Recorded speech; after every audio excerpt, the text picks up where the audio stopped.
Absolute zero is not a place in the universe. It is a boundary written into the laws of physics, a quiet limit where motion slows, energy dwindles, and the very vibration of matter approaches silence. Even now, as you breathe gently, every atom in your body is trembling with heat. But if you could cool them, slow them, guide them downward toward that final threshold, you'd find yourself drifting toward a temperature so cold that nature itself begins to change its rules. A temperature where atoms forget how to behave, where time seems to stretch, and where motion, one of the universe's oldest patterns, nearly comes to a halt. It is the coldest possible temperature, absolute zero, the point where thermal energy fades into stillness and the familiar world dissolves into quantum strangeness. If this quiet journey brings you even a moment of peace, I'm deeply grateful you're here. A gentle like or a soft tap on subscribe helps me keep creating these calm explorations, and it means more than you know. Now we drift into part 1, a slow step into the deep cold. Part 1. What does temperature really measure? Temperature feels simple, warmth on your skin, the chill of winter air. But in physics, it is something far quieter, far more fundamental. Temperature is the measure of microscopic motion, the trembling of atoms, the jittering of electrons, the invisible dance of particles that never truly stop moving. Even the coldest winter night is a storm of vibration on the atomic scale. To understand absolute zero, we must begin with this truth. Cold is not the absence of heat, it is the slowing of motion itself. If you could shrink yourself down, not in body but in perception, and drift into the structure of matter, you'd see this motion everywhere. The chair beneath you, the air around you, even the quiet blood moving through your veins, is made of atoms constantly in motion. They collide, they vibrate, they jostle for space, and this motion is what your senses interpret as temperature. Warmth is simply fast motion, cold is slower motion, but motion never disappears entirely. Physics gives this invisible dance a gentle name, thermal energy. It is the collective movement of countless particles, and temperature is our way of measuring the intensity of that movement. A thermometer, no matter how simple, is essentially a translator. It converts the ceaseless jitter of atoms into a number we can understand, a number that hints at how alive matter is beneath the surface. Yet there is a deeper layer to this. If motion defines temperature, then what does it mean to cool something? What happens when we remove energy from a system? On a macroscopic scale, cooling feels passive. A drink left on a counter becomes warm. Frost melts in your hand. A room loses heat when a window opens. But inside each of those events is a quiet transfer of motion. Energy flows from fast-moving particles to slower ones until the speeds begin to equalize. Cooling is redistribution, not disappearance. Even the everyday experience of touching something cold reveals this exchange. When your hand brushes a metal railing in winter, warmth leaves your skin quickly. You feel cold not because the metal has coldness, but because it pulls heat, motion, away from your own atoms with tremendous efficiency. In that moment, energy moves from you into the metal, and your nerves interpret this as cold. This perspective begins to reshape how we think about temperature. It is not a property objects own in isolation. It is a description of how vigorously they move. Plants warmed by sunlight vibrate more. Frozen lakes vibrate less. Both contain motion, just at different intensities. And that motion is always governed by the laws of physics, laws that link energy, matter, and time into a seamless whole. Deep in those laws lies one simple idea. Whenever matter exists, motion follows, even in total darkness, even in deep space. The reason is subtle but profound. According to quantum mechanics, particles cannot sit perfectly still. Their properties, position, momentum, energy, are not fixed points but uncertain ranges. So even in the coldest environments nature has ever created, matter retains a faint tremor, a whisper of motion called zero-point energy. But we are not there yet. Before reaching the quantum depths, we must understand the classical world, the world governed by everyday intuition. In classical physics, temperature links directly to kinetic energy. Double the average kinetic energy of a gas and its temperature doubles.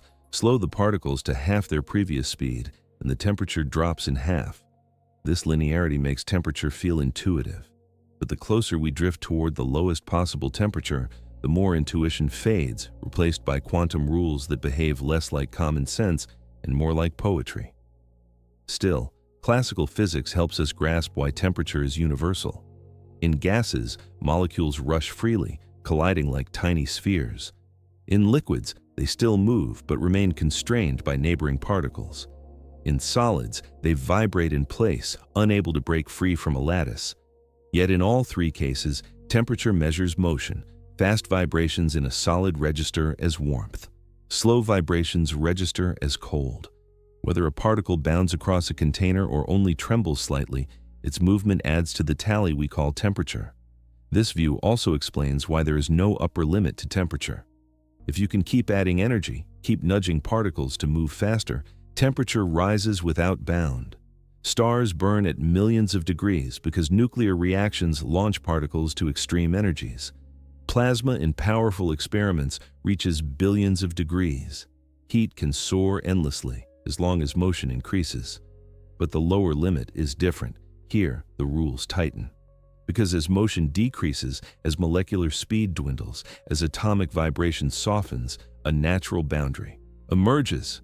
You cannot push motion below zero. You cannot have negative speed.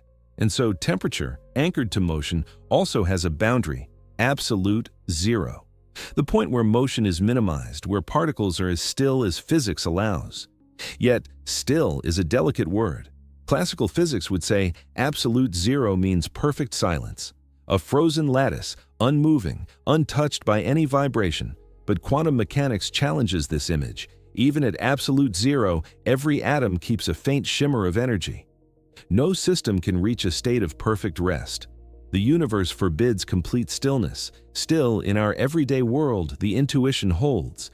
Temperature rises when motion increases and falls when motion diminishes. And this brings forward one of the most beautiful truths in thermodynamics. Heat is not a substance. It is not something stored or released as a material thing. It is the expression of how particles move. When heat leaves an object, motion leaves with it. When heat enters, motion grows.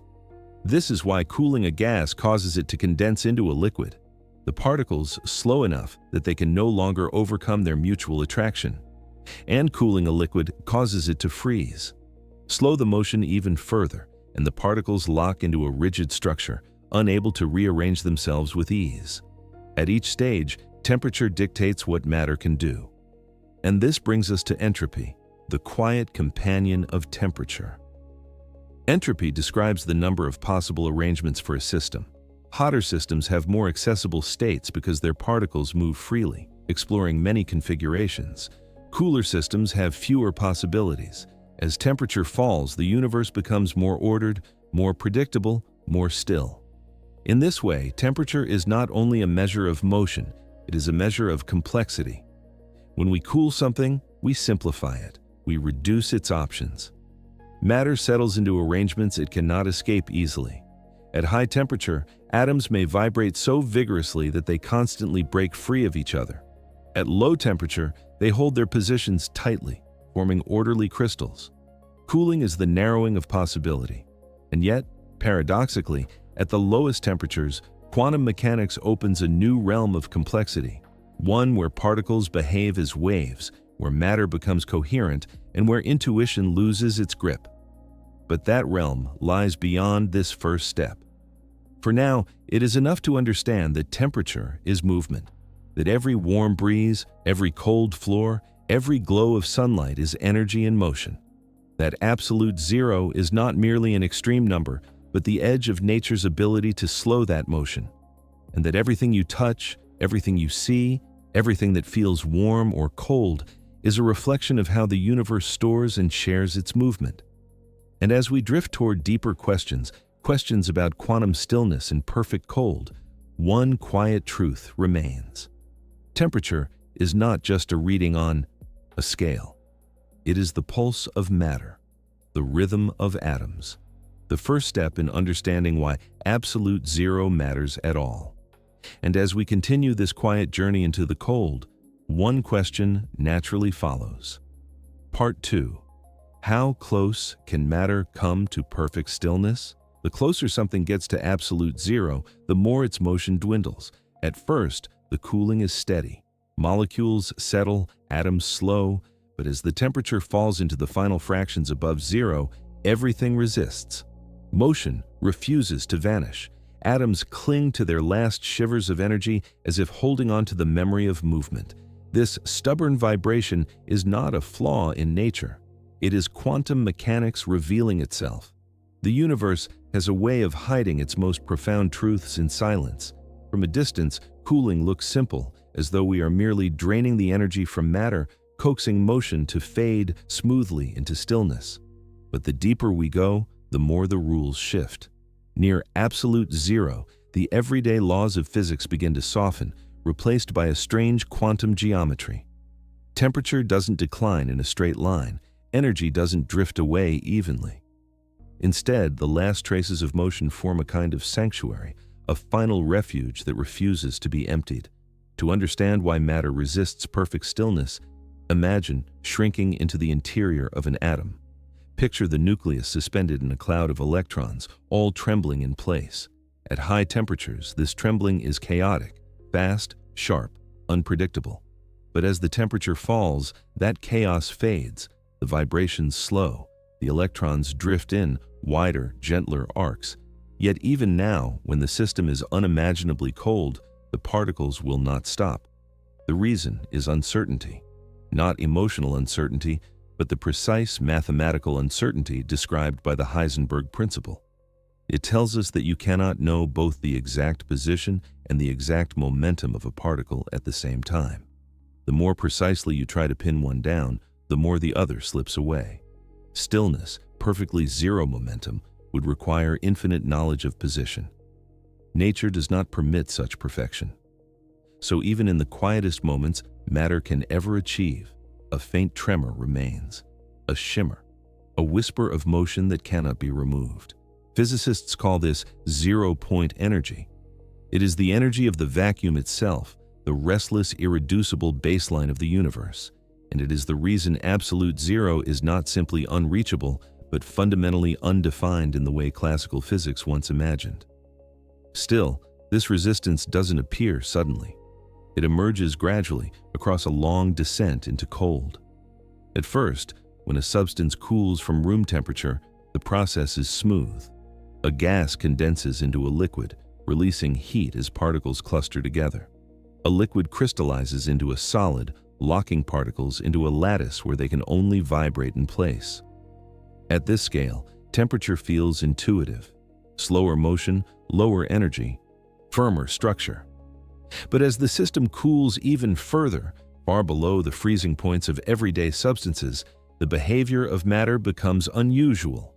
Vibrations shrink, heat capacity drops, energy starts to flow in quantized packets instead of continuous waves. These are not exotic effects added on top of normal physics. They are the true rules of nature, revealed only when movement becomes too faint to obscure them. If you could see the internal energy of matter at these temperatures, you would notice something remarkable. Instead of fading smoothly to zero, the energy levels flatten out into discrete steps. Matter can no longer lose energy continuously. It must leap down from one allowed state to another. But eventually, there are no more steps left to descend. The system reaches its ground state, the lowest energy it can physically possess, and cooling can push it no further. This, in a cosmic sense, is as close as matter can come to stillness, not zero energy, but the minimum energy dictated by quantum mechanics. To appreciate how extraordinary this is, consider what temperature truly measures. In the classical world, temperature corresponds to kinetic energy, the average speed of particles. But in the quantum world, speed becomes uncertain, blurred. Particles behave both as waves and localized entities. They occupy probability distributions rather than fixed points. Their vibrations are quantized. The entire concept of motion shifts from simple trajectories to complex wave functions. Near absolute zero, these wave functions expand. The atom's positions become more diffuse. Their vibrations weaken. but their quantum nature becomes clearer. A cloud of atoms starts to behave less like many individual particles and more like a single coherent system. And so, the closer matter gets to perfect stillness, the more unified it becomes. This transition is not abstract. In laboratories around the world, ultra-cold physicists witness these transformations firsthand. By using magnetic traps and finely tuned laser light, they can cool gases to billionths or even trillionths of a Kelvin above absolute zero. At these temperatures, motion slows to a crawl. Atoms drift in wide, gentle waves, often moving so slowly that their quantum identities overlap. The result is not a gas, not a liquid, but something entirely different, a Bose-Einstein condensate, matter in its most cooperative state. But even here, in a realm colder than any found naturally in the universe, the atoms are not still. They ripple gently, sharing a single quantum state. Their faint internal tremor, the unavoidable zero-point motion, is still present, still preventing perfect silence. When we ask how close matter can get to stillness, we are really asking how far temperature can be pushed downward before physics refuses to cooperate.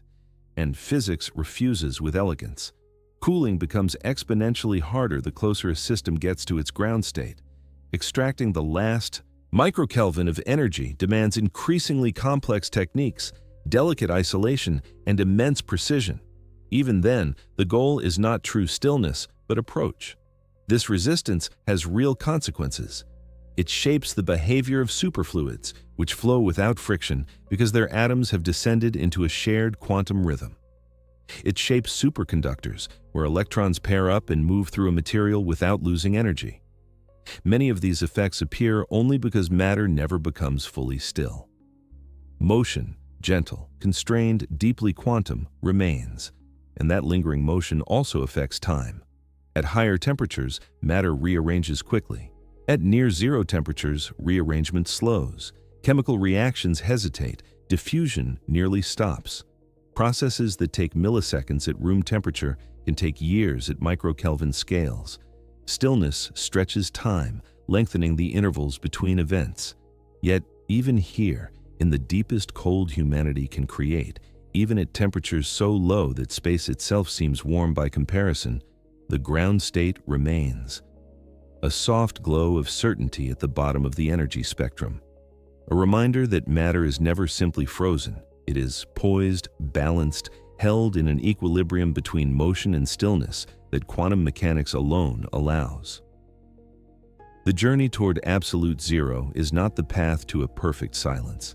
It is the path to the universe's most fundamental truth. That motion cannot be erased, only reduced. That stillness is not the absence of movement, but the emergence of the lowest possible form of it. And as we drift further into this quiet landscape of chilled atoms and quantum tremors, another question rises gently from the silence. If matter can never be perfectly still, then what exactly prevents it from reaching that final state at all? Part 3. Why does motion never fully reach zero? Classical physics once imagined that cooling something to its lowest temperature would make every particle stop. But quantum mechanics forbids such silence. Even at absolute zero, atoms retain a faint tremor called zero-point energy, an echo of uncertainty woven into the universe itself. It is the soft reminder that nothing, not even in perfect cold, can be completely still. To understand why the universe refuses absolute stillness, we need to look closely, not at atoms, but at the rules that describe them. In the everyday world, motion is simple. Throw a ball, and it moves until something stops it. Cool a block of metal, and its atoms slow. The underlying idea seems obvious. If you remove enough energy, motion should fade into nothing. Stillness should be the natural endpoint. But as you drift deeper into the microscopic world, classical intuition begins to fall away. The quantum realm does not behave like the macroscopic world built from it. Here, motion is not just a change of position, it is an inherent property of existence itself. Particles are not tiny billiard balls, but probability, waves, distributions that describe all the places a particle could be. These waves cannot collapse into perfect stillness without violating the very equations that define them. This is where the Heisenberg uncertainty principle comes in. It tells us that we cannot know a particle's exact position and exact momentum at the same time. If momentum, motion, were reduced to zero, the position would become perfectly defined, infinitely precise. But quantum mechanics forbids that level of certainty. A particle cannot have both perfect stillness and perfect location. Something must remain uncertain, and that uncertainty takes the form of motion. This faint, unavoidable motion, the zero-point energy, arises not from temperature, not from environment, not from external forces, but from the structure of the universe itself. It is motion without cause, vibration without warmth, movement that persists even when every other source of energy has been removed. Zero-point energy is the ground note of existence. If you could observe a single atom cooled to a hair's breadth above absolute zero, you would see its nucleus trembling in place, its electrons in perpetual soft orbit, not because heat remains, but because heat is not the only reason things move. Even at perfect cold, the atom cannot collapse into perfect silence. Quantum laws keep it humming, like a string gently vibrating at its lowest allowed tone. This becomes even more profound when we consider what absolute zero actually means. In classical physics, it represents the point where kinetic energy becomes zero, but quantum mechanics replaces that neat picture with one of quantized energy levels, discrete steps rather than a smooth continuum. A particle cannot occupy an energy below the ground state, just as a musical note cannot fall below its fundamental frequency. There is no zero note in matter's song. This explains why the final approach to absolute zero becomes exponentially harder. Each attempt to remove energy encounters fewer and fewer accessible states for the system to fall into. The atom cannot drop smoothly to lower and lower motion. It must leap from one quantized level to another. Eventually, there are no lower levels left.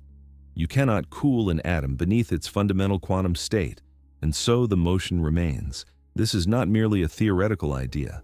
Scientists have observed zero-point motion directly in ultra-cold experiments. At temperatures just billionths of a Kelvin above absolute zero, atoms trapped in magnetic fields should have slowed to almost nothing. Yet they continue to drift, subtly and rhythmically. In Bose-Einstein condensates, a state where thousands of atoms merge into a single coherent quantum wave, the entire cloud still expands outward if the trap is released.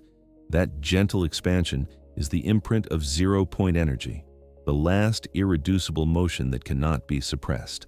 This residual motion shapes every aspect of quantum reality. Consider the hydrogen atom, the simplest structure in the universe. If electrons could be perfectly still, they would collapse into the nucleus, pulled inward by the strong electric force. But they do not. They cannot. Zero-point motion creates a buffer, a quantum pressure that prevents this collapse. Without that subtle vibration, matter as we know it could not exist. Zero-point energy also plays a role in the Casimir effect, a phenomenon where two metal plates placed extremely close together experience an attractive force. From a classical perspective, this force has no explanation. Nothing is pushing them. Yet from the quantum viewpoint, the space between the plates contains fewer allowed vacuum fluctuations than the space outside. The plates are pushed together by the difference in zero-point motion. Even the emptiest vacuum is alive with activity. This reveals another profound truth. Motion is not optional. It is built into the architecture of existence. Even the void cannot remain still. But why does the universe insist on this? Why is perfect stillness forbidden? The answer lies in stability. If particles could be perfectly still, even for an instant, the delicate structures of the universe would collapse. Atoms would implode, molecules would unravel, quantum fields would lose their defining vibrational modes. Position and momentum would become infinitely precise, violating the fabric of the theory that underpins not just matter, but energy, forces, and the passage of time. Motion is the price of existence. There is a quiet irony here. The very laws that prevent matter from ever reaching perfect stillness are the laws that allow it to be stable in the first place. Zero-point energy is not a failure of cooling or an imperfection of nature. It is a safeguard built into the foundations of the quantum world. And yet, this ever-present motion does more than preserve stability. It opens the door to phenomena impossible in the classical world. Superconductivity, the perfect flow of electrical current, exists because electrons form pairs that condense into a quantum ground state. Superfluidity, the flow of liquid without friction, emerges because molecules share a coherent quantum motion that persists even when nearly all thermal energy has been drained away. These effects appear not in spite of zero-point energy, but because of it. At the deepest levels, the universe is rhythmic. Motion is not merely allowed, it is required. And this realization reshapes our understanding of absolute zero. It is not the temperature where matter stops. It is the temperature where matter reveals its purest quantum behavior, freed from the noisy motion of thermal chaos. As temperature approaches zero, classical agitation fades away. What remains is the quiet, fundamental fluttering of the quantum vacuum. Stillness in the quantum world is not zero motion, but minimum motion, a state where particles settle into the gentlest vibration permitted by the laws of physics.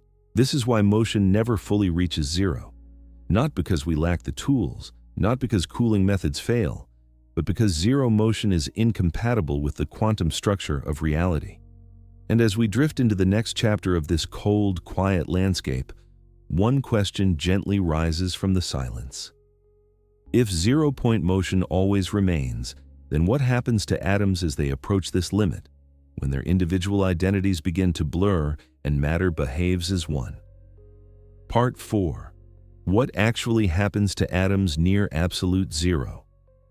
As temperature falls, atoms behave less like tiny balls and more like waves. Their positions blur. Their identities begin to overlap. At a few billionths of a degree above zero, matter loses its boundaries and enters an entirely new phase where location, motion, and individuality dissolve into a shared quantum rhythm.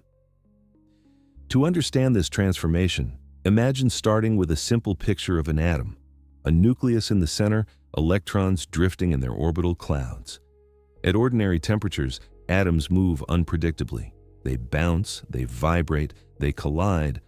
Their positions are localized, meaning we can point to one spot in space and say, there, that's where the atom probably is, even if quantum mechanics leaves some ambiguity. But as the temperature drops, this picture softens. The sharpness dissolves. Cooling removes energy. Removing energy reduces motion, and as motion subsides, the atom's quantum nature becomes more visible.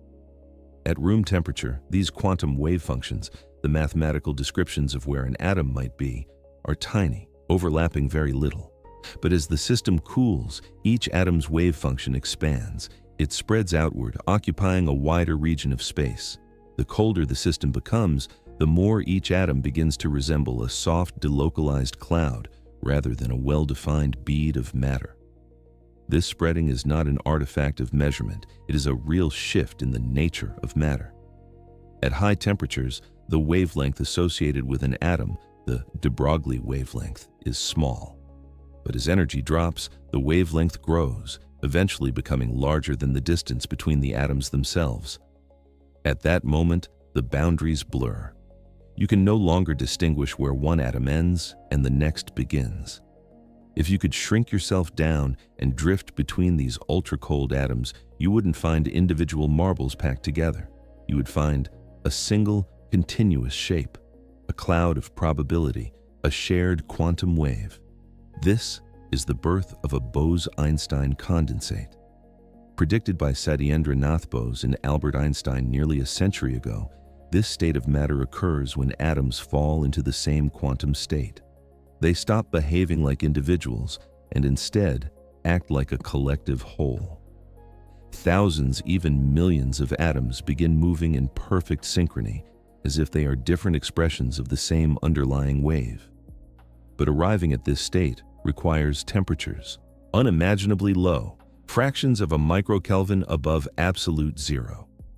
No natural environment in the universe is this cold, not even deep interstellar space.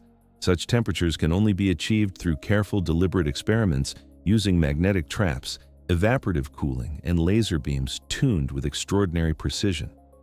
In the laboratory, a cloud of atoms is first slowed using laser cooling. Photons push against the atomic motion, stealing momentum with each interaction. Then, the atoms are confined in magnetic fields, and the higher energy ones are allowed to escape. What remains is a shrinking pool of colder and colder atoms, losing motion with each step. As the temperature drops into the nanokelvin range, the atoms finally succumb to their quantum nature. What you would see is astonishing. A diffuse cloud of gas, once spread out and jittering, begins to contract into a single, sharply defined droplet. Not because the atoms are compressing physically, but because their wave functions are merging. The system collapses into unity. It stops being many and becomes one.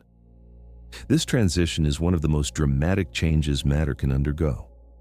Nothing about the atom itself changes. Its mass remains the same. Its charge remains the same. What changes is the geometry of information. The atom's probability wave becomes part of a larger, shared structure. It no longer has a private identity. It becomes a citizen of a collective quantum state. Once in this form, matter behaves very differently. Imagine a droplet of fluid that flows without viscosity, that climbs walls, that resists being disturbed. This is what happens when motion becomes synchronized.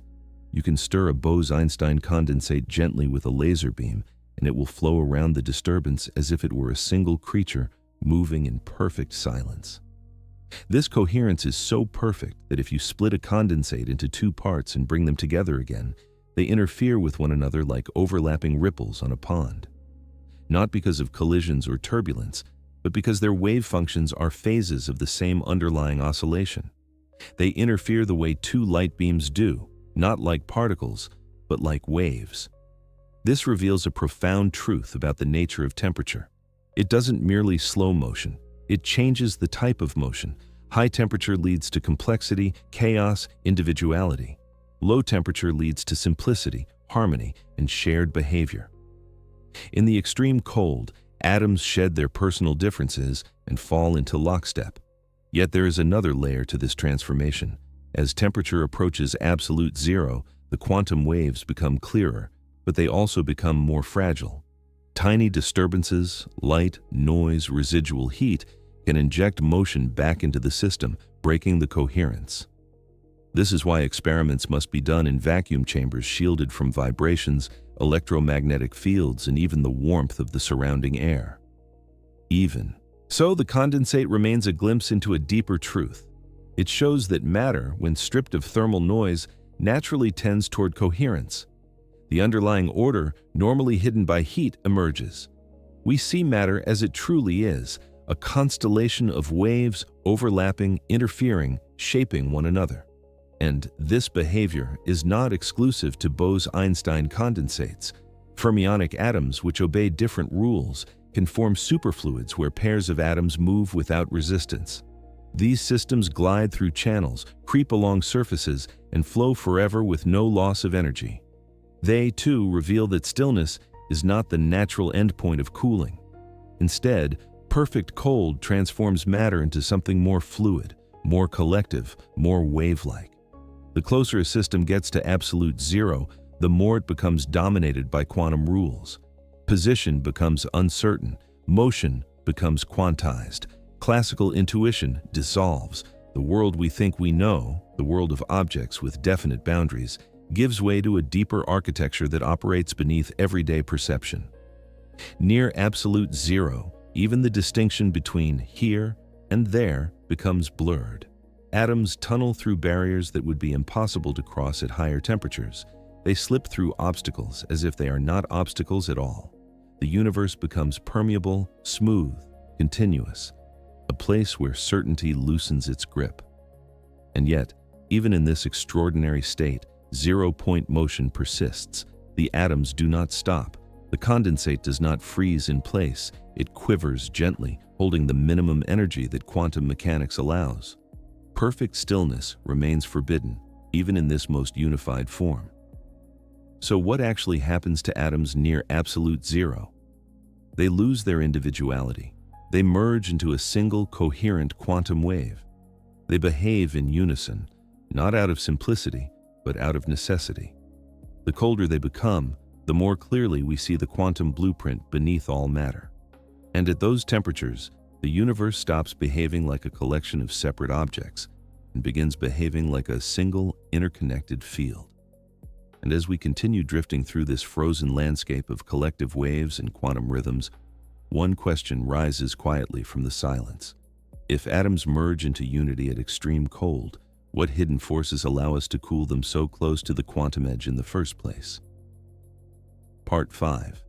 The Strange Birth of Bose-Einstein. Condensates. In 1924, Einstein and Bose predicted a state of matter so unusual that it sounded unreal, countless atoms merging into one coherent quantum wave. At temperatures unimaginably close to absolute zero, this prediction becomes real. A cloud of atoms, once chaotic, settles into a single unified state, behaving not as many particles, but as one calm, collective entity. To understand why this state is so extraordinary, we have to step back and consider how matter normally behaves. At room temperature, atoms act like tiny, self-interested travelers. Each moves in its own direction, colliding, bouncing, and vibrating independently.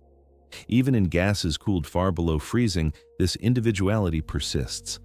The atoms may slow dramatically, but they remain separate, each with its own momentum and position. But as temperature drops closer to absolute zero, a billionth of a degree, then a few hundred trillionths, something shifts. The rules of classical physics loosen their grip. Quantum mechanics begins to speak louder, and atoms, particularly those with integer spin known as bosons, begin to prefer sharing states rather than remaining isolated. Their wave functions, once tiny and distinct, broaden as the temperature falls. These waves begin to overlap, then intermingle, until they can no longer be distinguished. At this point, a remarkable transformation begins. Instead of acting like individual particles, the atoms collectively settle into the lowest possible energy state allowed by quantum mechanics. They pile into this ground state not reluctantly, but cooperatively. They merge not physically, but mathematically. Their wave functions synchronize, forming a single extended quantum object. The entire cloud behaves like one superatom, a Bose-Einstein condensate. To see this happen in the laboratory is almost surreal. A cloud of rubidium or sodium atoms, initially diffuse, jittery, faintly glowing in the trap's lasers, begins to contract. Its edges sharpen. The chaotic thermal spread tightens into a slim peak, and deep in the center of the cloud, a tiny droplet forms, incredibly dense and perfectly cold. This droplet is the condensate, matter in its most cooperative, most unified state. It does not look like a gas or a liquid. It looks like a piece of quantum mathematics made visible, a smooth, delicate profile shaped by the underlying wave function. The first Bose-Einstein condensate was created in 1995 by Eric Cornell and Carl Wieman at the University of Colorado using rubidium atoms cooled to a few billionths of a Kelvin. A second team, led by Wolfgang Ketterle at MIT, achieved the same shortly after using sodium. Their work earned the Nobel Prize in Physics in 2001. But the idea had been waiting nearly 7 decades, resting quietly in equations Einstein once extended from Bose's work on photons. Back in 1924, the notion sounded almost mythical. Millions of atoms giving up their individuality in favor of perfect coherence. But Einstein and Bose recognized that bosons, unlike fermions, do not resist sharing states, they welcome it. In fact, at sufficiently low temperatures, sharing becomes the most natural thing they can do. In a sense, a Bose-Einstein condensate is not a new form of matter, but a new way matter chooses to organize itself when thermal noise no longer drowns out its quantum identity. Heat is the enemy of coherence. Each jostling collision breaks the delicate alignment needed for condensation. But remove the heat, slowly, carefully, and the underlying order emerges. The condensate is what is left when the distractions of temperature are stripped away. This collective state is far more than a scientific curiosity. It behaves unlike anything in the classical world. If you nudge a condensate with a laser beam, waves ripple across it like the surface of a pond, not because atoms move individually, but because the entire wave function responds as one. If you split a condensate into two parts and let them overlap, they interfere with one another exactly like intersecting beams of light. The condensate acts not like a fluid, but like a coherent electromagnetic wave, despite being made of atoms with mass. This wave-like nature is more than poetic metaphor. It is literal. In a condensate, the atoms share a single phase, a synchrony normally found only in photons inside a laser. That's why some physicists describe Bose-Einstein condensates as matter lasers. They show how deeply symmetry, coherence, and collective behavior can transform even the simplest elements of nature. But creating this state requires extraordinary control. A typical experiment begins with atoms trapped in a vacuum chamber, isolated from air, radiation, and vibration. Laser cooling reduces their speed from hundreds of meters per second to mere millimeters per second. Then comes evaporative cooling. The fast-moving atoms are allowed to escape, leaving behind only the slower, colder ones. This process continues until the cloud settles into the nanokelvin range, colder than any place in the natural universe. At this point, the atoms no longer behave separately. They collapse into unity. In some sense, the condensate is a glimpse into the early universe, long before stars formed, before matter clumped together under gravity, before the thermodynamic noise of cosmic expansion filled the universe with heat. Matter may have existed in similarly coherent states. The condensate is a window into what the universe looks like when temperature is not the dominant force, when quantum order reigns. Yet the condensate is delicate. Introduce the slightest warmth and the unity dissolves. Atoms regain their individuality. The wave function contracts. The condensate evaporates back into a classical gas. It is a reminder that coherence is not nature's default state. It is something hidden beneath the noise, a deeper structure revealed only when motion becomes quiet enough. But when it exists, its properties stretch the imagination. For instance, condensates flow without viscosity. They can slip through obstacles as though friction were a suggestion rather than a law.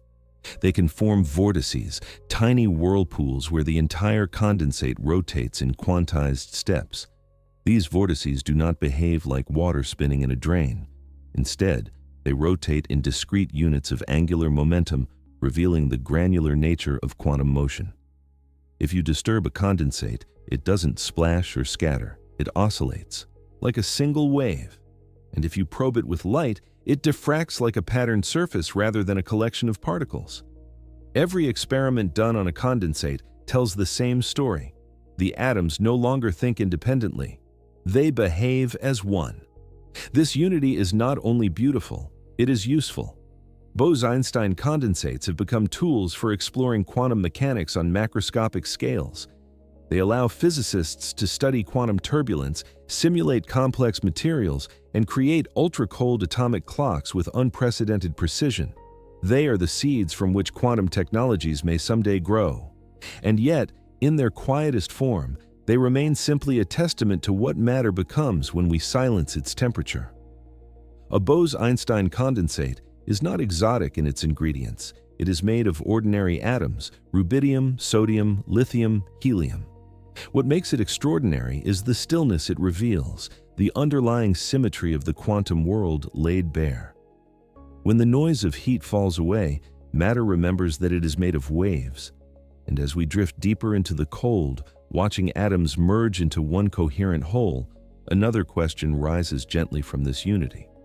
If light is energy, how can it push atoms into such profound stillness? In other words, how can lasers, instruments of illumination, become instruments of cooling? Part 6. How lasers make something colder, not hotter. It seems impossible at first. Light is energy and energy warms. Yet the coldest temperatures ever achieved by humans were reached using lasers. By tuning light precisely, scientists can push against the motion of atoms, slowing them with every photon.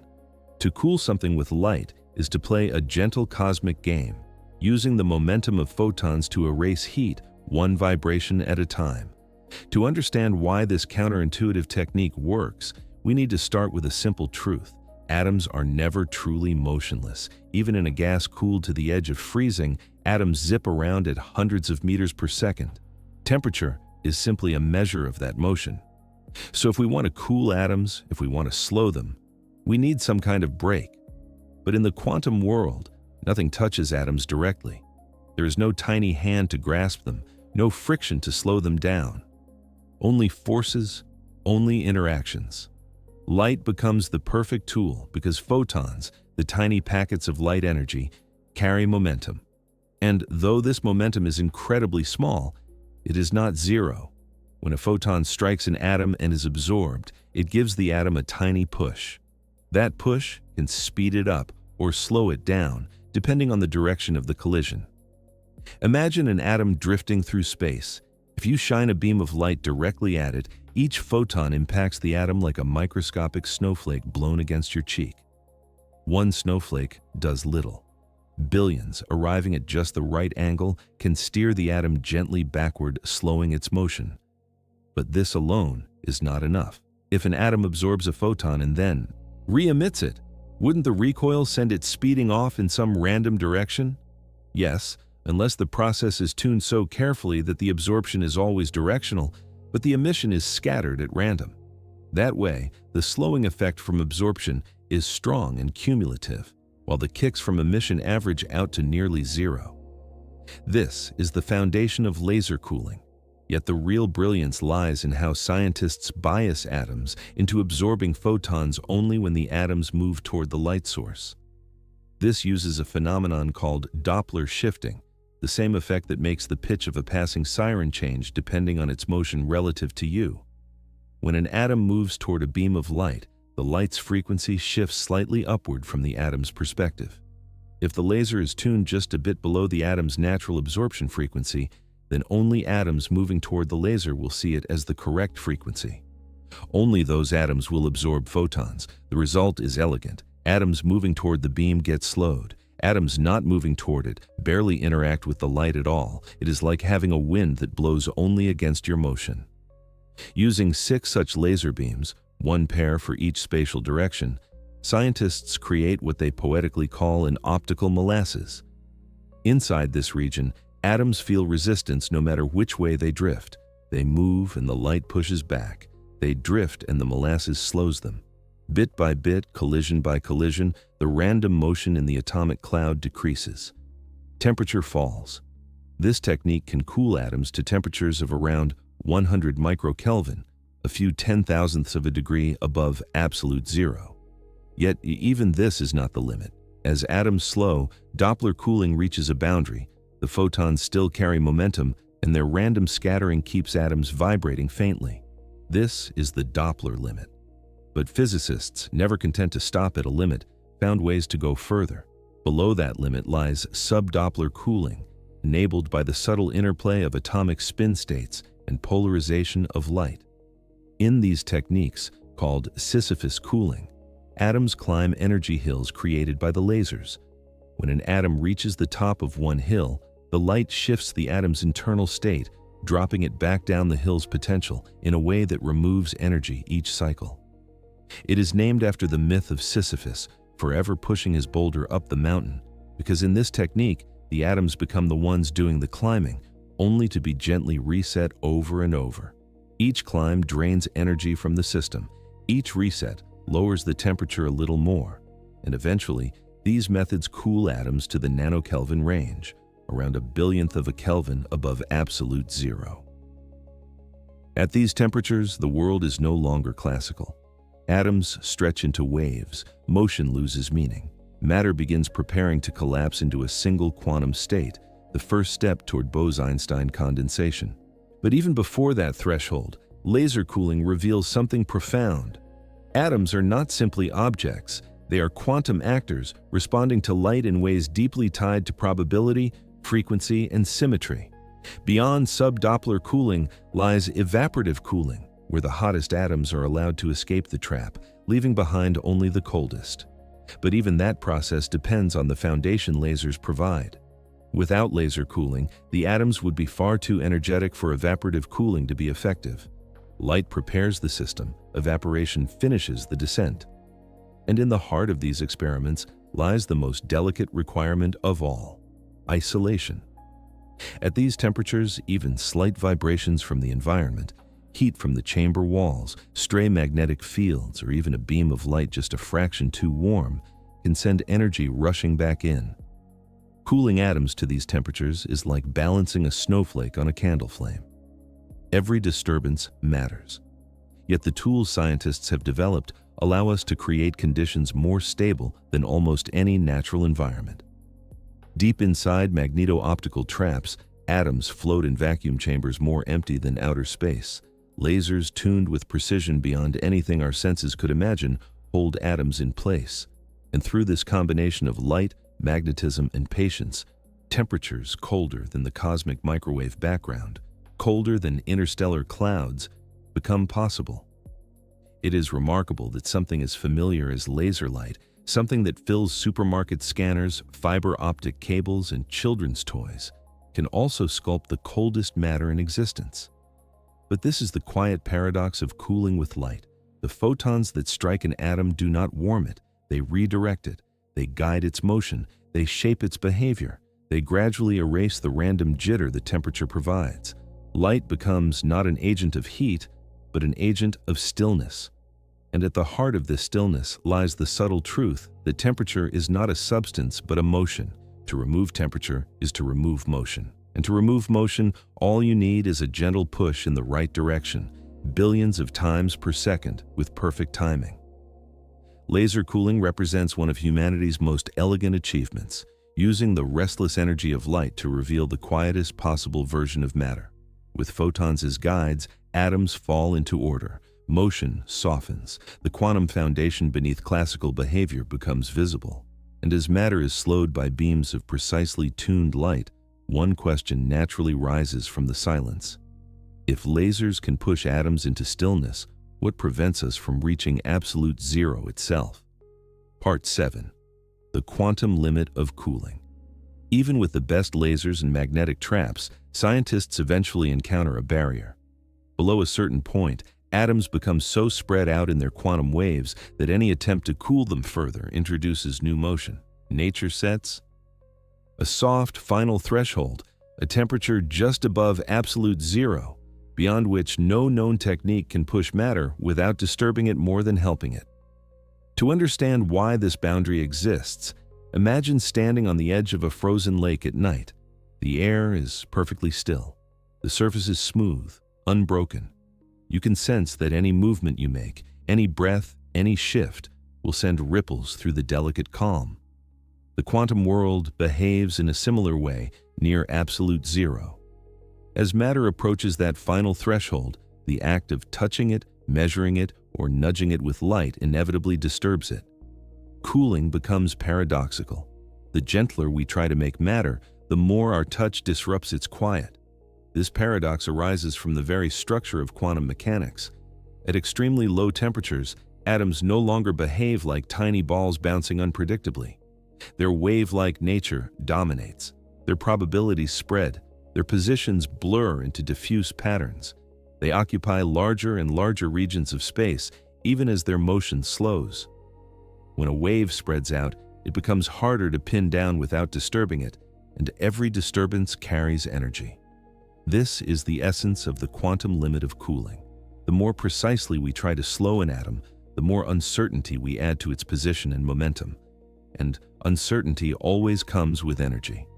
This is not a technical failure. It is not a limitation of our lasers or magnetic traps. It is a boundary written into reality itself, a minimum amount of motion that cannot be removed without breaking the laws of physics. This minimum motion is the zero-point energy, the faint, ever-present tremor that even absolute zero cannot erase. It is the vibrational residue left by the Heisenberg uncertainty principle, the quiet consequence of a universe that does not permit perfect knowledge or perfect stillness. At higher temperatures, zero-point energy is drowned out by thermal agitation, but as the temperature plunges and classical motion fades, the quantum floor rises sharply into view. Cooling methods based on absorbing and re-emitting photons become limited, because each photon introduces noise. Even evaporative cooling reaches a natural endpoint, because removing the final energetic atoms becomes impossible without disturbing the rest. The quantum limit of cooling is a place of balance, the precise temperature where the attempts to remove energy add as much motion as they subtract. This threshold varies depending on the system, its mass, its quantum states, its environment, but every physical system has one. In Bose-Einstein condensation experiments, this barrier sits near nanokelvin or picokelvin temperatures. In trapped ions, it manifests in the residual vibrations of the ion chain. In superconductors, it appears in the faint fluctuations that remain even when temperatures dip to within millionths of a Kelvin of absolute zero. The existence of this boundary transforms cooling from a simple extraction of energy into a delicate dance with the universe's most fundamental limits. Physicists must balance light, magnetism, vacuum, and time to approach but never cross the quantum floor. And the closer they get, the more the system behaves as though it were aware of the attempt. If you watch atoms descending through these temperatures, the transition is almost poetic. At first, new cooling steps slow them effectively, but as their motion nears the quantum minimum, the atoms begin to resist. Their collective energy refuses to drop as quickly. Attempts to measure their state introduce fresh vibration. Attempts to trap them distort the wave function. Attempts to evaporate the hottest atoms become imprecise because hot and cold cease to be well defined. Eventually, the system settles into a gentle tremble, the ground state motion. Neither temperature nor motion can fall any further. This is not failure, it is the destination, the quiet equilibrium where the quantum world reveals its most stable form. One of the clearest examples of this boundary appears in attempts to cool a single trapped ion. At first, laser cooling can push the ion's motion into discrete vibrational modes, quantized steps rather than continuous shaking. But after enough cooling, the ion reaches its lowest, allowed vibrational state, known as the motional ground state. Further attempts to cool it cause heating instead.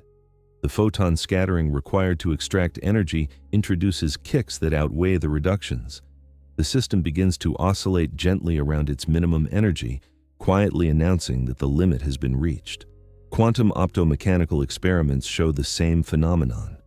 Tiny mirrors suspended on nanoscale springs can be cooled with lasers until they stop vibrating thermally. But even then, they continue oscillating with zero-point motion. These oscillations are so small, often measured in femtometers, that they seem impossible.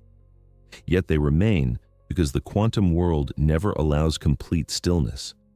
Approaching this limit also reveals an unexpected feature of the universe.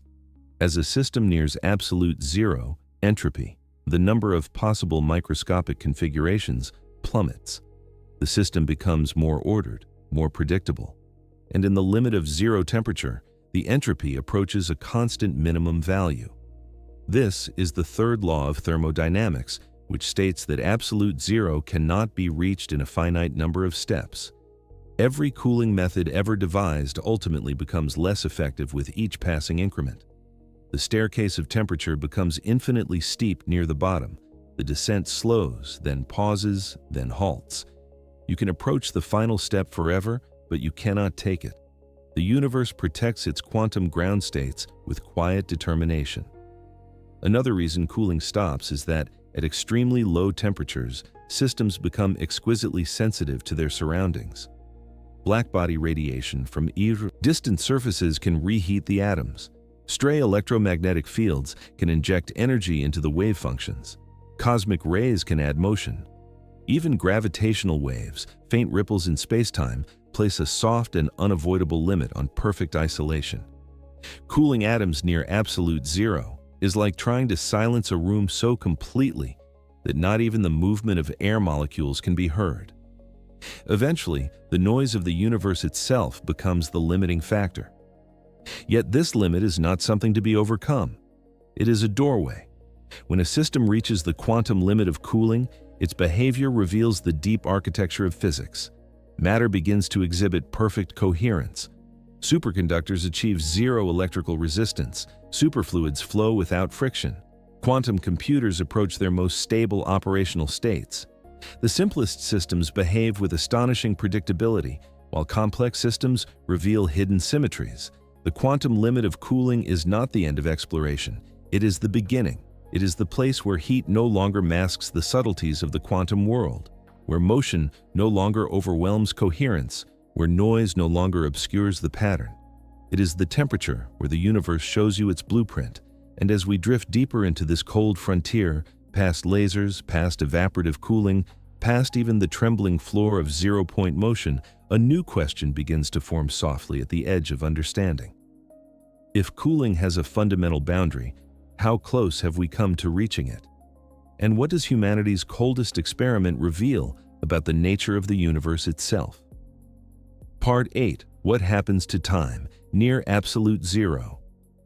Time and temperature are deeply linked. When motion slows, processes stretch, chemical reactions pause, oscillations freeze. In the deepest cold, time feels as if it thickens.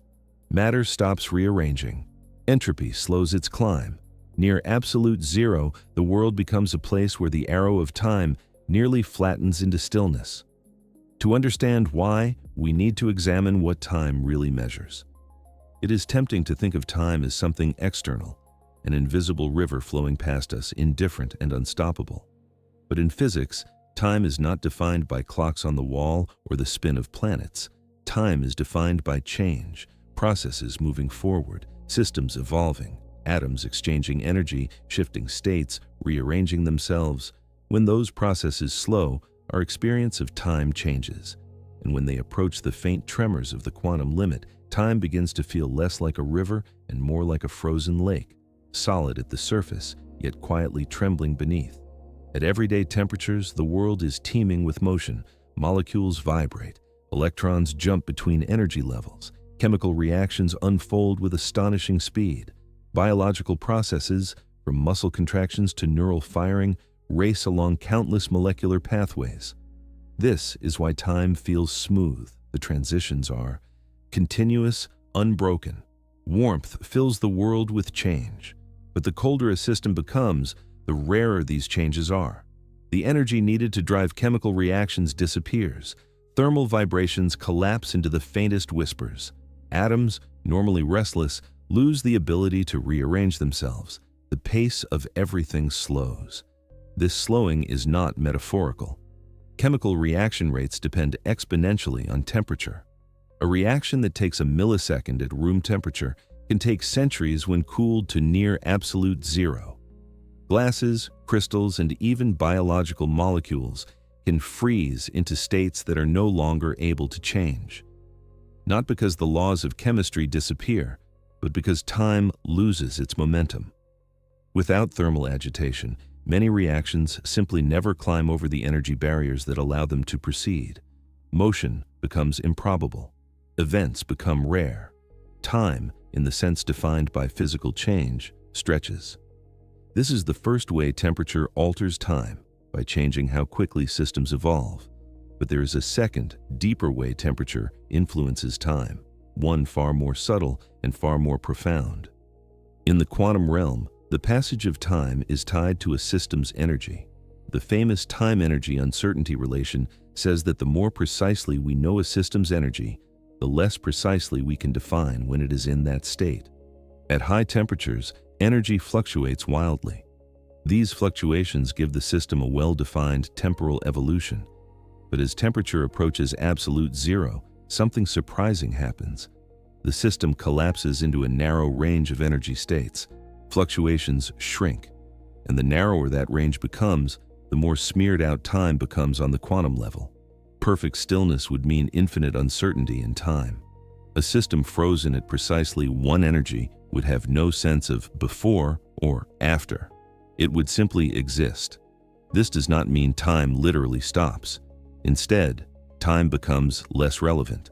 Without change, without transitions between states, time loses the anchor that gives it meaning. Matter exists in a serene steadiness, with motion reduced to zero-point tremors and quantum fluctuations. In this extreme cold, even the concept of cause and effect begins to blur. Processes that rely on temporal progression stall.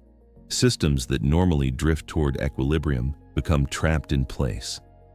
Entropy, which usually climbs tirelessly, reaches a quiet plateau. This is the third law of thermodynamics in action. As temperature approaches absolute zero, the entropy of a perfect crystal approaches a constant minimum. No new configurations appear, no rearrangements occur. Time's arrow, normally guided by entropy's relentless rise, weakens. To see how deeply time and cold intertwine, imagine cooling a simple harmonic oscillator, a mass on a spring, to near absolute zero. At high temperatures, the oscillator vibrates vigorously, completing many cycles in a given interval. Time is felt in the rhythm of these oscillations. But as temperature falls, the oscillations slow dramatically. At absolute zero, only the zero-point vibration remains, the smallest possible amplitude permitted by quantum mechanics. The oscillator still vibrates, but in a way that no longer marks time in any useful sense. The cycles are no longer driven by thermal energy, but by the rules of quantum uncertainty. Another example lies in superconductors. When a material becomes superconducting, electrons pair up into a quantum state that no longer scatters. They move coherently, without resistance, without dissipation. In this state, electrons do not age, their motion does not degrade. They become part of a timeless quantum wave, unchanged as long as the temperature remains low enough. Superconductivity is a state where electrical resistance vanishes, and with it, the flow of time associated with energy loss. Similarly, superfluids, liquids that flow without friction, can sustain currents for years without slowing. Their internal clocks, normally governed by viscosity and collisions, effectively freeze. A superfluid ring, cooled sufficiently, can carry a current indefinitely. Not because nothing is happening, but because the processes that would normally act as timekeepers are suppressed. At these temperatures, systems begin to reveal their deepest symmetries. Quantum ground states, hidden under the noise of thermal agitation, rise into view. The physics becomes less about motion and more about structure, less about evolution and more about coherence. Time begins to feel like a parameter that the system doesn't need to use. This is why ultra-cold experiments require extraordinary patience. A single measurement can take hours or days, not because the machinery is slow, but because the systems themselves change so little. To gather data, researchers must wait for rare events, tiny fluctuations, delicate transitions, faint signals buried beneath quantum stillness. One of the most evocative examples involves spin systems cooled to microkelvin temperatures. In these environments, the spins of atoms, tiny magnets pointing in various directions, no longer reorient quickly.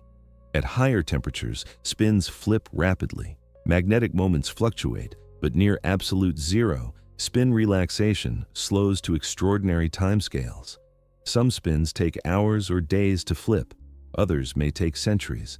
Time stretches unevenly across the system, with some processes nearly halted and others proceeding at glacial pace.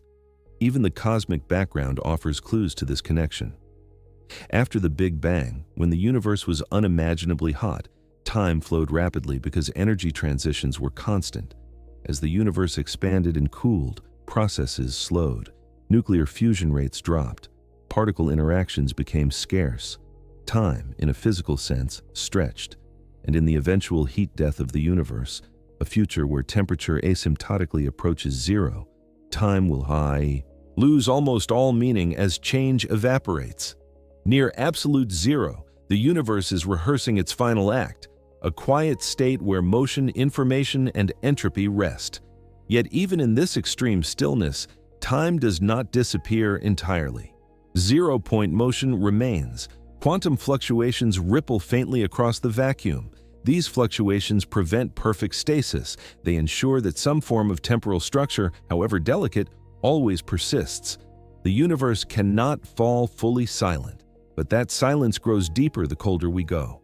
Processes slow until they feel paused. Systems hover in quantum ground states. The arrow of time softens, bends, nearly collapses. So what happens to time near absolute zero? Time does what matter does. It slows, approaches a limit, and never quite reaches it. The universe guards a small margin of uncertainty, a flicker of motion, a whisper of change. enough to prevent collapse, enough to keep time alive. And as we drift into the coldest regions of physics, one question rises through the quiet. If time nearly freezes near absolute zero, then how cold has humanity truly managed to go? And what does that deepest cold reveal about the universe itself? Part 9. Can absolute zero ever be reached? Every experiment, every equation, every attempt has arrived at the same quiet conclusion. Absolute zero is unreachable. It is a boundary, like the speed of light, approached endlessly but never crossed. You can get close, closer than intuition would allow, but the final step is always out of reach. The universe does not permit perfect stillness. To understand why, we must first consider what reaching absolute zero would truly mean. It would require eliminating all thermal motion. Every atom would need to be placed in its lowest possible energy state. Not just mostly still, not just calm, but completely motionless in the classical sense. Perfectly defined in energy, perfectly defined in position. A state of total unbroken stillness where the trembling of zero-point motion, the faint quantum flutter that marks the boundary of existence, vanishes. But this is precisely the contradiction. For an atom to have no motion, its momentum would need to be exactly zero. And for its momentum to be exactly zero, its position would need to be infinitely uncertain. A perfectly motionless particle would be a particle with an infinite spread across all of space. Such a state is impossible.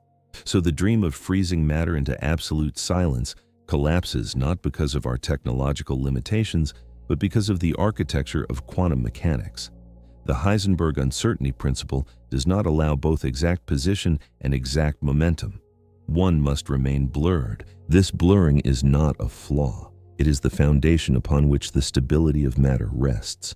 If electrons could stop moving entirely, atoms would collapse. If protons could stand perfectly still, nuclei would unravel. Zero-point motion prevents catastrophe. It provides the scaffolding for every structure in the universe, and it ensures that absolute zero, complete motionlessness, cannot exist as a physical reality. Even so, scientists have tried. They have cooled atoms with lasers, stripping energy in microscopic increments. They have used magnetic traps, evaporative cooling, and optical lattices to extract thermal motion. They have used dilution refrigerators to cool materials to microkelvin temperatures. Every innovation has pushed the boundary downward, and yet, each technique reveals the same obstacle. The closer you approach absolute zero, the harder each additional step becomes. This difficulty is described by the third law of thermodynamics, which states that no finite sequence of processes can reduce a system's entropy to zero.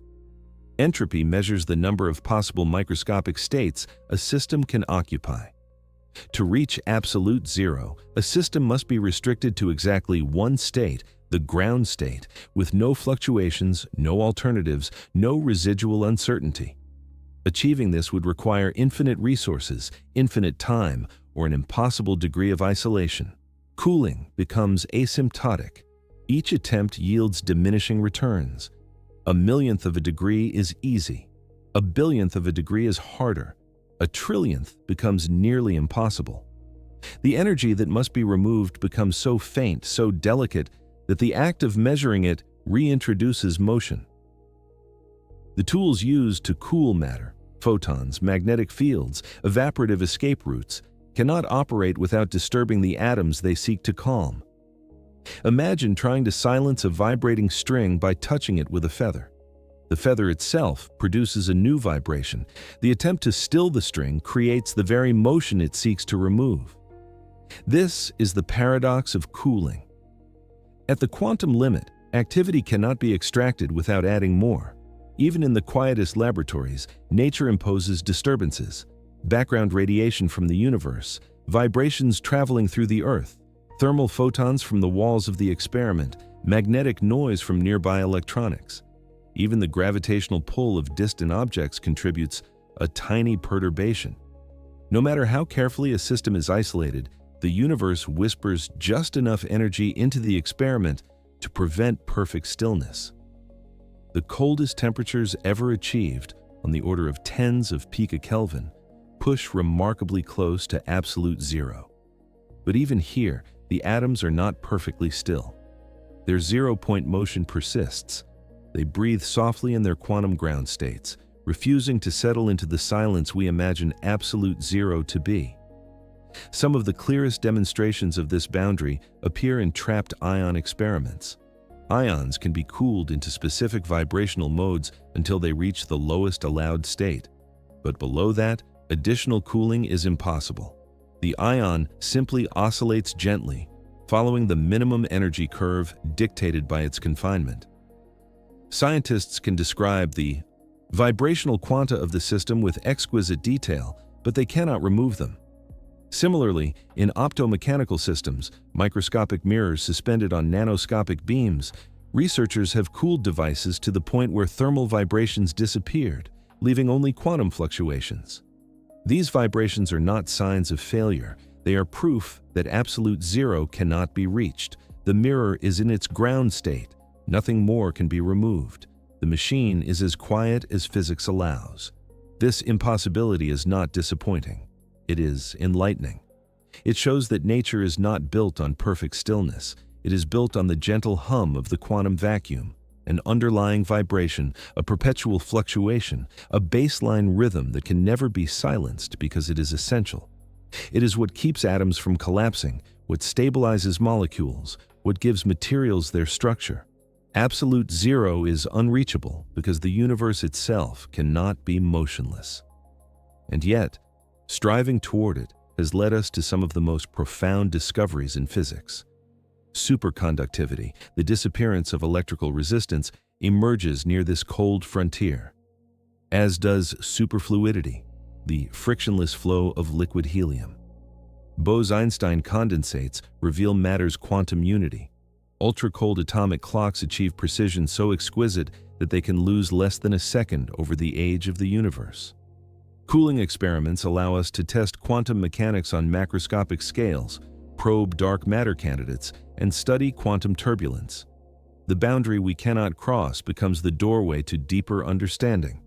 And perhaps most striking of all is how the impossibility of reaching absolute zero mirrors other fundamental limits in physics. We cannot accelerate an object to the speed of light, because doing so would require infinite energy. We cannot extract 100% efficiency from a heat engine because it would violate thermodynamic principles.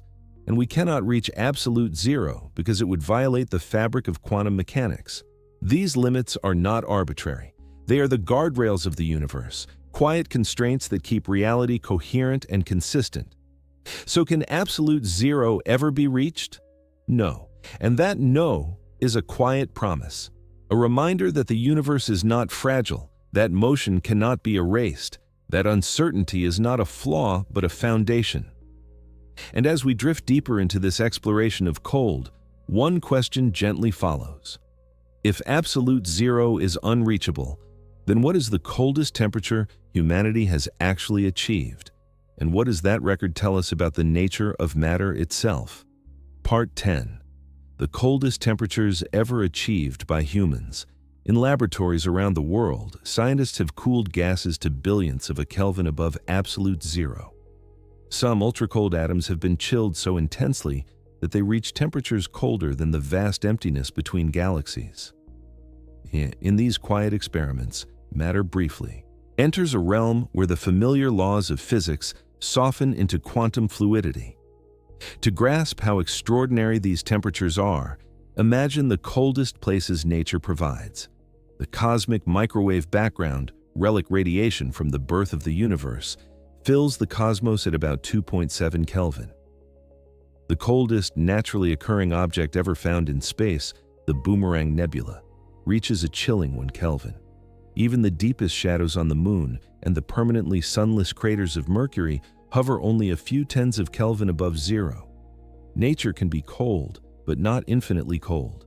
Yet, human beings, using delicate techniques of lasers, magnetic fields, and vacuum chambers, routinely surpass all of these environments. We create temperatures thousands, even millions of times colder than the Boomerang Nebula, colder than the cosmic background, colder than space itself. And we do it not in frozen caves or Antarctic vaults, but in bright, humming laboratories. The coldest temperatures ever achieved on Earth began with laser cooling. By nudging atoms with carefully tuned beams of light, researchers at institutions like NIST, MIT, and GILA slowed gas clouds to millionths of a Kelvin. These were triumphs of precision, temperatures no wind could produce, no night sky could generate. But then came evaporative cooling, magnetic traps, and finally, quantum engineering approaches that pushed the limits further. One of the most celebrated milestones occurred in 1995, when Eric Cornell and Carl Wieman created the first Bose-Einstein condensate using rubidium atoms cooled to about 170 nanokelvin, less than 1/1,000,000th of a degree above absolute zero. Soon after, Wolfgang Ketterl cooled sodium even further, producing condensates in the tens of nanokelvin. These experiments marked the first time matter had been coaxed into behaving as a single quantum wave. But scientists didn't stop there. They kept cooling, and the numbers kept dropping. By the 2000s, laboratories had reached picokelvin, trillionths of a degree above absolute zero. These temperatures were so low that atoms barely moved at all. Their thermal motion, normally a blur, slowed to gentler than drift oscillations. They expanded into waves. They merged into condensates. They entered regimes where quantum interference was not subtle. It was unmistakable. But the coldest temperatures ever achieved did not occur in a traditional lab. They happened in space. In 2018, NASA launched the Cold Atom Laboratory aboard the International Space Station. Free from gravity's pull, atoms could be trapped and cooled more effectively, unhindered by the weight of the world. There, rubidium and potassium atoms reached temperatures below 100 picokelvin, opening the door to experiments impossible on Earth. In microgravity, atoms do not sink. They do not settle. They float, suspended in a long, slow dance that allows scientists to observe them for seconds or minutes instead of milliseconds. These extended observation times reveal subtle quantum effects that vanish too quickly on Earth. The ISS became home to the coldest known spot in the universe, not because space is cold, but because human ingenuity created an island of stillness in orbit. And yet, even that was not the coldest. In 2021, a team of physicists achieved temperatures around 50 picokelvin using an intricate technique called delta-kick cooling. For a brief moment, fractions of a second, an ultra-cold gas hovered at a temperature lower than any known natural phenomenon. It was colder than the vacuum of intergalactic space, colder than the cosmic microwave background, colder, quite literally, than the natural temperature of the universe. These experiments stretch our imagination because they challenge what cold even means. At such temperatures, atoms do not simply slow, they transform. Time stretches. Quantum rules become dominant. Matter stops behaving individually and instead moves as unified waves or oscillates collectively through potential sculpted by magnetic fields. But pushing matter into such cold states is not just an achievement of numbers, it is a mirror into the structure of the cosmos. These ultra-cold systems allow scientists to simulate the early universe probe, the behavior of exotic quantum phases, test theories of superfluidity and superconductivity. Study the boundary between classical and quantum behaviors, build the foundations for quantum computers measure gravitational forces with unprecedented sensitivity. In these experiments, going colder means seeing deeper. Yet the journey to these temperatures is anything but simple. At nanokelvin and picokelvin scales, the world becomes fragile. The slightest vibration from a passing truck, the tiniest fluctuation in a magnetic field, a stray photon from a nearby monitor, any of these can inject enough energy to destroy the delicate cold. That's why ultra-cold experiments take place in vacuum chambers more empty than space, surrounded by vibration-damping platforms, temperature-controlled enclosures, and shielding from electromagnetic noise. The precision needed is astonishing. A misaligned laser by 1/1,000,000th of a degree can heat the atoms. A momentary power fluctuation can disrupt the magnetic trap. Even the warmth of a scientist's body, several meters away, can radiate enough infrared light to interfere with delicate measurements. Cooling atoms to such extremes is as much an art as it is science. It requires patience, stabilization, and an intimate understanding of the quantum world's temperament. It is like trying to keep a candle flame steady in a hurricane, except the hurricane is the thermal noise of the universe itself. And yet, with all this effort, absolute zero remains out of reach. Even at the lowest temperatures ever achieved, atoms continue to twitch with zero-point motion. The quantum world never fully relinquishes its tremble. But this is not a defeat. It is part of the beauty. Because at the edge of cold, as these experiments approach the quantum floor, the universe reveals more of its blueprint. The coldest matter ever created is not merely quiet, it is coherent, it is structured, it is a quantum chorus in which every atom sings the same note. These experiments show that beneath the thermal noise of daily existence lies a deeper order, one that only appears when motion falls away. And they remind us of something profound. We may never reach absolute zero, but in trying, we uncover the most elegant truths about the universe. Cooling atoms to picokelvin temperatures is more than an achievement. It is a glimpse into the architecture of existence, a momentary opening into a realm where matter behaves with perfect precision. And as we drift into the coldest frontiers ever reached, one question continues to glow softly beneath the surface. If we can cool matter to such delicate extremes, what does the natural universe teach us about cold? And how far does space itself fall toward perfect stillness? Part 11. What space teaches us about the deep cold? Space is often imagined as the ultimate freezer, but even the intergalactic void is warmer than the coldest temperatures ever created on Earth. The cosmic microwave background, the afterglow of the Big Bang, gently fills the universe with a temperature of about 2.7 Kelvin. Compared to a laboratory's carefully trapped atoms, space is a warm bath. To understand this contrast, imagine drifting into deep space, far from planets, stars, and galaxies. The silence is absolute. The emptiness seems infinite. Light arrives only from distant stars, and even that light becomes faint after traveling billions of years. Most people assume this emptiness must be cold beyond imagination, the ultimate expression of stillness. But even here, the universe is not completely silent. The cosmic microwave background surrounds everything, a faint fog of ancient radiation that has been cooling for over 13 billion years. It is the thermal echo of creation itself. With a temperature of 2.7 Kelvin, this radiation warms every atom exposed to the open cosmos. A lone object floating between galaxies will slowly radiate its heat away, drifting toward this equilibrium temperature. It cannot become colder unless shielded and isolated with extraordinary care. Space itself sets the limit. Yet, laboratory experiments routinely beat that limit, not because space is warm, but because space is uncontrolled. It is filled with radiation, cosmic rays, charged particles, and the faint thermal glow left behind by the universe's infancy. Only by isolating matter from the cosmic environment, by shielding atoms in vacuum chambers, blocking external radiation, and controlling every interaction, can scientists push temperatures lower than the universe naturally allows. This comparison reveals something profound. Space is empty, but not quiet. It has a temperature. It has a background hum. And it can teach us what extreme cold really means. Consider the shadow side of the moon.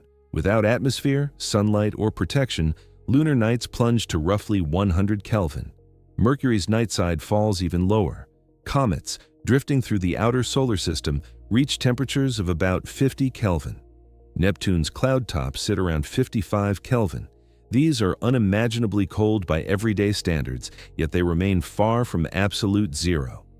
Even the coldest known natural place in the universe, a region in the Boomerang Nebula, bottoms out near 1 Kelvin.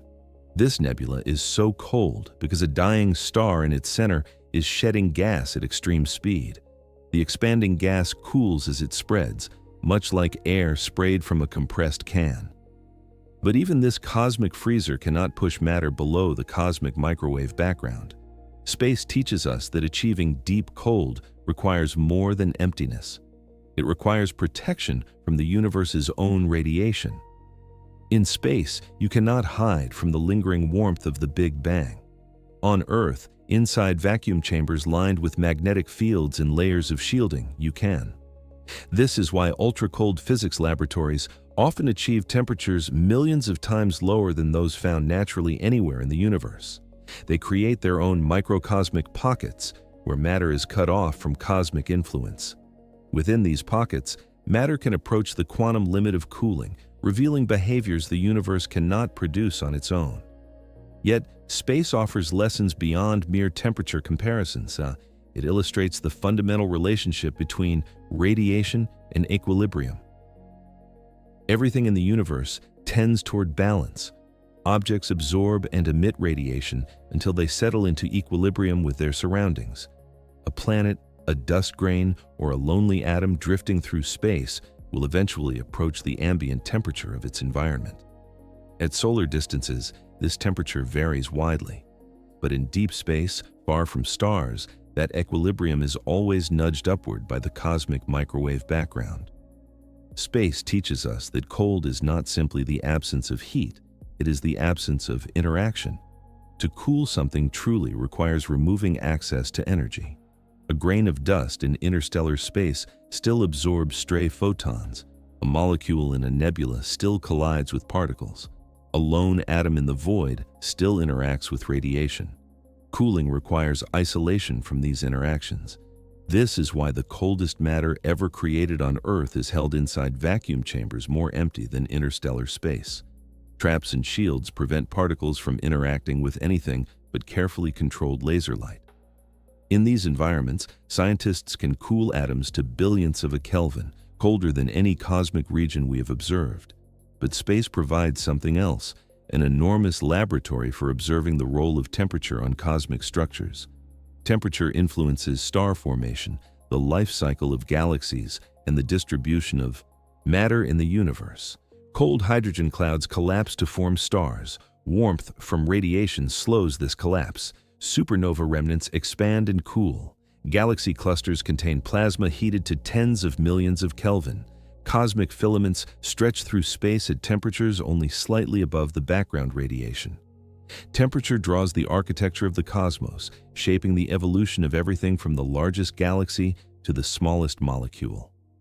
Take cosmic molecular clouds, for example. These vast cold regions of gas and dust hover around 10 to 20 Kelvin.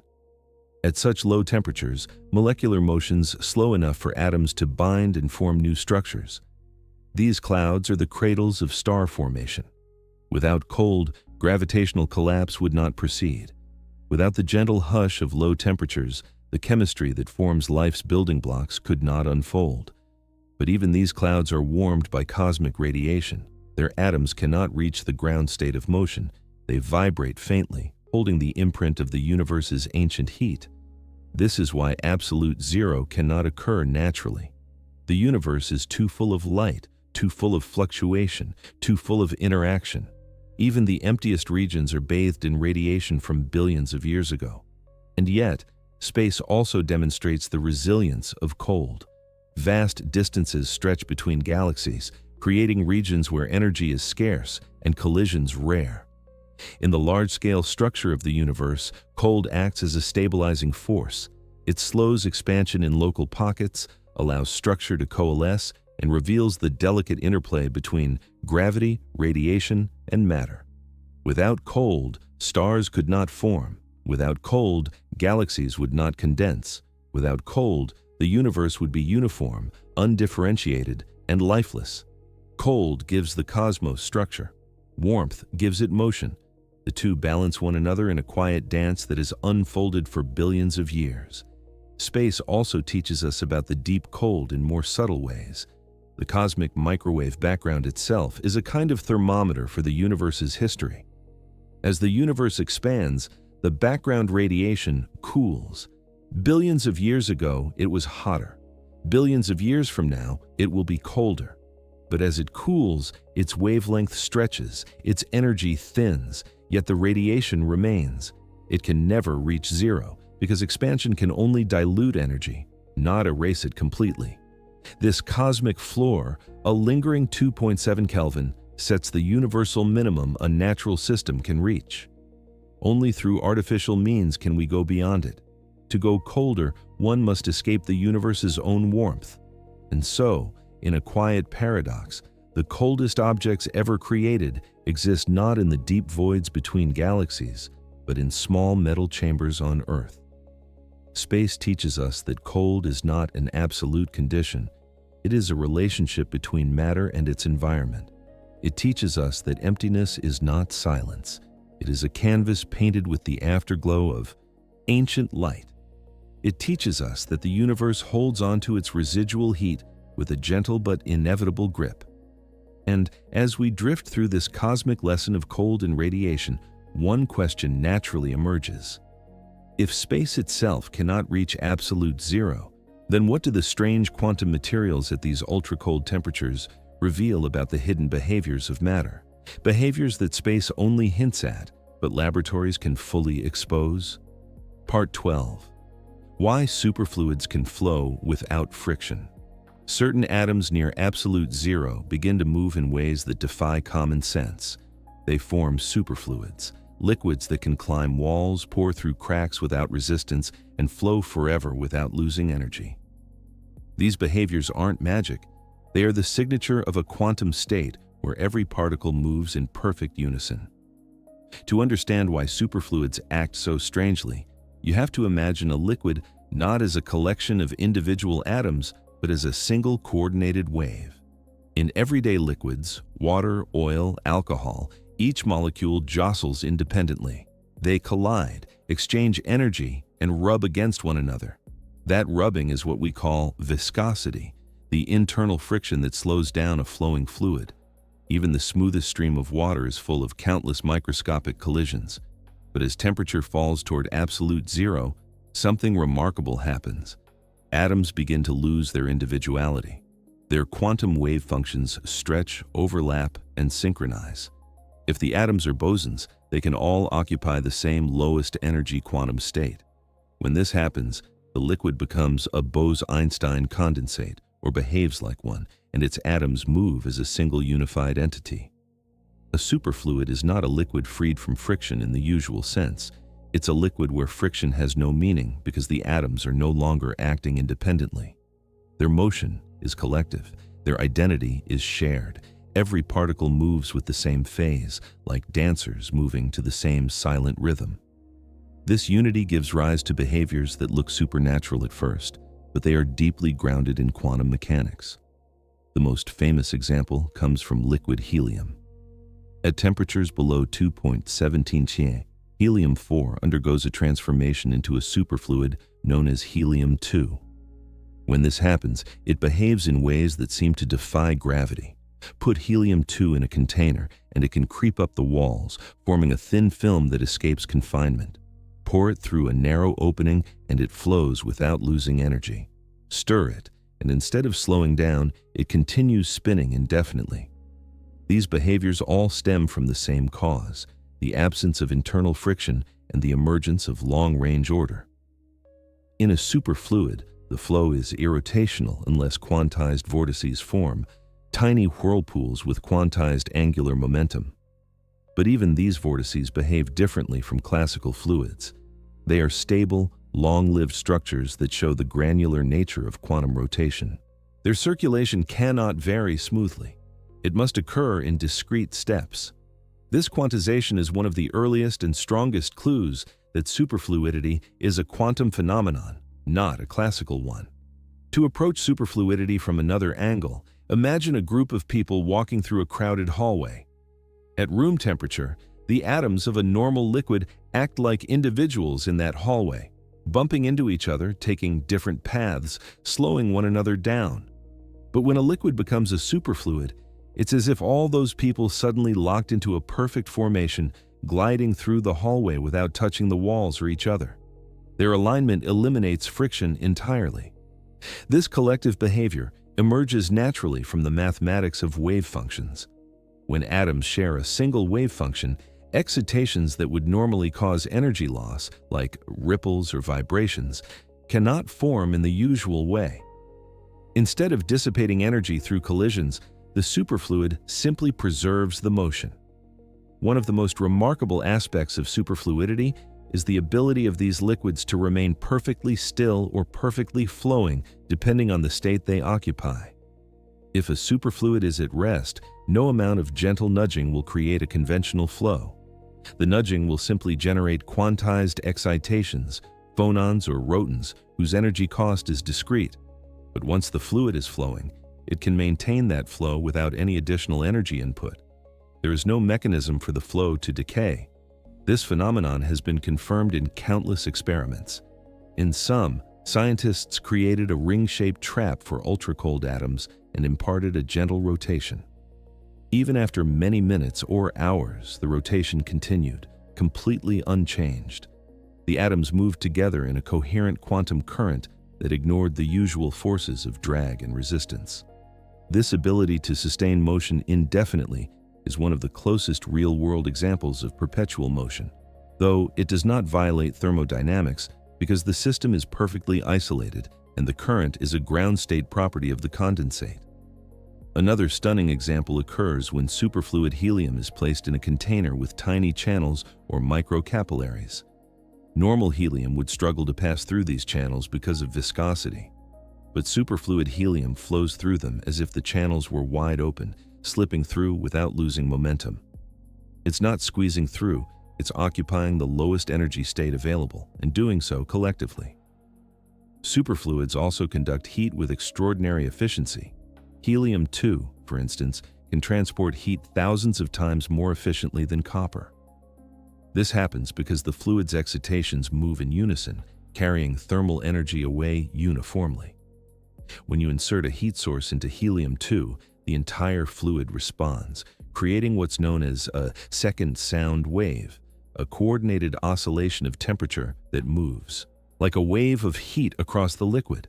This is another signature of coherence. In normal fluids, heat diffuses slowly. In a superfluid, heat behaves like a sound wave, moving smoothly through the perfectly aligned atomic ensemble. Superfluidity also reveals itself in the way the fluid interacts with obstacles. In a classical liquid, an object dragged through the fluid experiences resistance proportional to its speed. In a superfluid, resistance appears only when the object exceeds a critical velocity, the minimum speed needed to create excitations. Below that threshold, the object moves through the fluid with zero drag. It is as though the fluid does not exist at all. This threshold behavior highlights a deeper truth. Superfluidity is not simply low viscosity. It is a state where conventional viscosity loses meaning because the fluid no longer dissipates energy through interactions. Instead, energy can only be transferred in discrete quantum units, and if a disturbance is too small to generate those units, it does nothing. This is the beauty and strangeness of quantum fluids. Superfluidity is not confined to helium or to laboratory Bose-Einstein condensates. It appears in the hearts of neutron stars, where neutrons form superfluid cores that rotate in quantized steps. It appears in superconductors, where electron pairs flow without resistance. It appears wherever quantum coherence is strong enough to overcome the thermal noise of the environment. In all cases, the story is the same. When matter becomes quiet enough, it remembers that it is made of waves.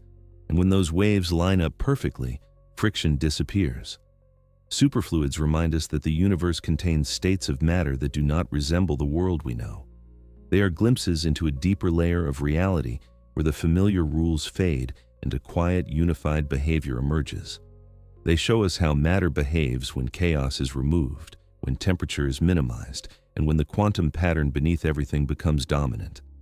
And as we continue drifting through these frozen states, past superfluids, past condensates, past the limits of classical motion, one question rises softly in the cold. If matter can move without friction near absolute zero, what happens to magnetism itself at these extreme temperatures? Part 13. The frozen magnetism of quantum materials. As materials approach absolute zero, their magnetic properties change in subtle and surprising ways. Some align perfectly, forming ordered lattices of spins. Others fluctuate endlessly, forming quantum spin liquids, states where magnetic orientation never fully settles, even when temperature nearly disappears. The cold reveals hidden structures that warmth conceals.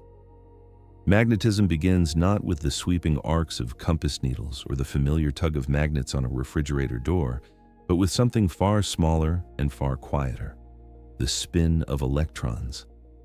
Every electron carries a tiny magnetic moment, a faint whisper of magnetism encoded into its quantum identity. In warm materials, these microscopic spins fluctuate constantly, tossed about by vibrations and collisions. But near absolute zero, thermal agitation fades. What remains is the pure, intrinsic magnetic behavior of the electrons themselves, unmasked, unblurred, and stunningly complex. In this deep cold, spins become the storytellers of matter. They reveal how electrons interact, how atoms communicate, and how quantum rules shape the very foundations of physical reality. When temperature is high, these delicate interactions are drowned out. But when temperature falls, even the slightest magnetic tendency becomes visible.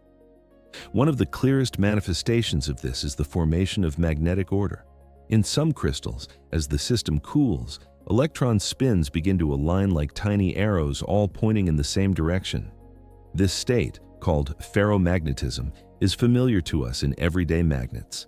But at ultra-low temperatures, this ordering can become nearly perfect.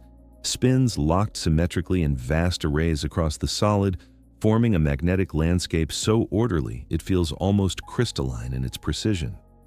In other materials, cooling leads to the opposite outcome. Spins align in alternating directions, forming checkerboard-like anti-ferromagnetic patterns. These structures are delicate and deeply tied to the quantum geometry of the underlying crystal lattice. What looks like simple alternation is often the product of subtle competition between neighboring spins, each trying to orient itself in the lowest energy configuration allowed by quantum constraints. But not all systems behave so predictably. In some materials, the spins refuse to settle. They never align. They never freeze. Even as the temperature approaches zero, they continue to fluctuate, dancing through possible configurations in a perpetual quantum shimmer. This state is known as a quantum spin liquid. Despite the name, it has nothing to do with conventional liquids. Instead, it is a magnetic fluidity, a state where spins entangle with one another across large distances, creating a kind of collective behavior that defies classical intuition. What makes spin liquids remarkable is that their disorder is not thermal. It does not come from heat or agitation. It arises from frustration, geometrical frustration to be precise. In certain crystal structures, such as triangular or kagome lattices, spins cannot simultaneously satisfy all their interaction preferences. If one spin points up, its neighbors might want to point down, but those neighbors are themselves neighbors to other spins wanting the opposite. No arrangement satisfies everyone at once. The system becomes a puzzle with no perfect solution.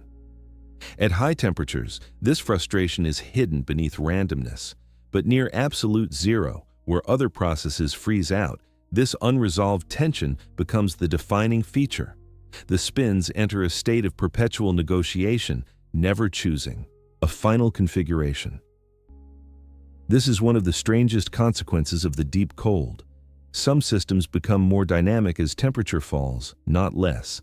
Instead of freezing into order, they freeze into fluctuation. Quantum spin liquids are more than curiosities. They may hold the key to future quantum technologies, particularly quantum computing. Their entangled states, resilient even at low temperatures, offer a playground for exploring exotic particles called anyons, which could form the basis of robust quantum information. But quantum magnetism near absolute zero reveals even more mysterious behaviors. In certain materials, spins align not in simple up or down patterns, but in spirals or helices that wind through the crystal like magnetic waves. These patterns arise from subtle relativistic effects, where the motion of electrons and their intrinsic spin become tightly coupled. Cooling these materials reveals magnetic textures so complex that they resemble artwork etched at the atomic scale. Under the right conditions, some of these helices break into quantized magnetic vortices known as skyrmions. These tiny whirlpools of spin, often only a few nanometers across, behave like particles, capable of being moved by electrical currents far smaller than those needed to shift conventional magnetic domains. Skyrmions remain stable because their topology, essentially their magnetic shape, cannot be unraveled without destroying the entire pattern. Near absolute zero, skyrmions crystallize into precise lattices, each vortex locked gently into place. Cooling also reveals emergent magnetic quasi-particles that simply do not exist at higher temperatures. For example, in some spin liquid systems, the collective behavior of entangled spins leads to excitations that behave like particles with fractional charge or fractional spin, entities with no classical counterpart. These quasi-particles are not born from a single electron or atom, but from the coordinated whisper of an entire network of spins acting in harmony. To probe these delicate states, scientists must cool materials to staggering depths, millikelvin or microkelvin temperatures, then study the arrangement of spins using neutron scattering, magnetic resonance, or precise probes of heat capacity. These experiments require extraordinary stability. Even a burst of radio waves from a distant source or a tiny vibration from the ground can inject enough energy to disrupt the fragile magnetic order.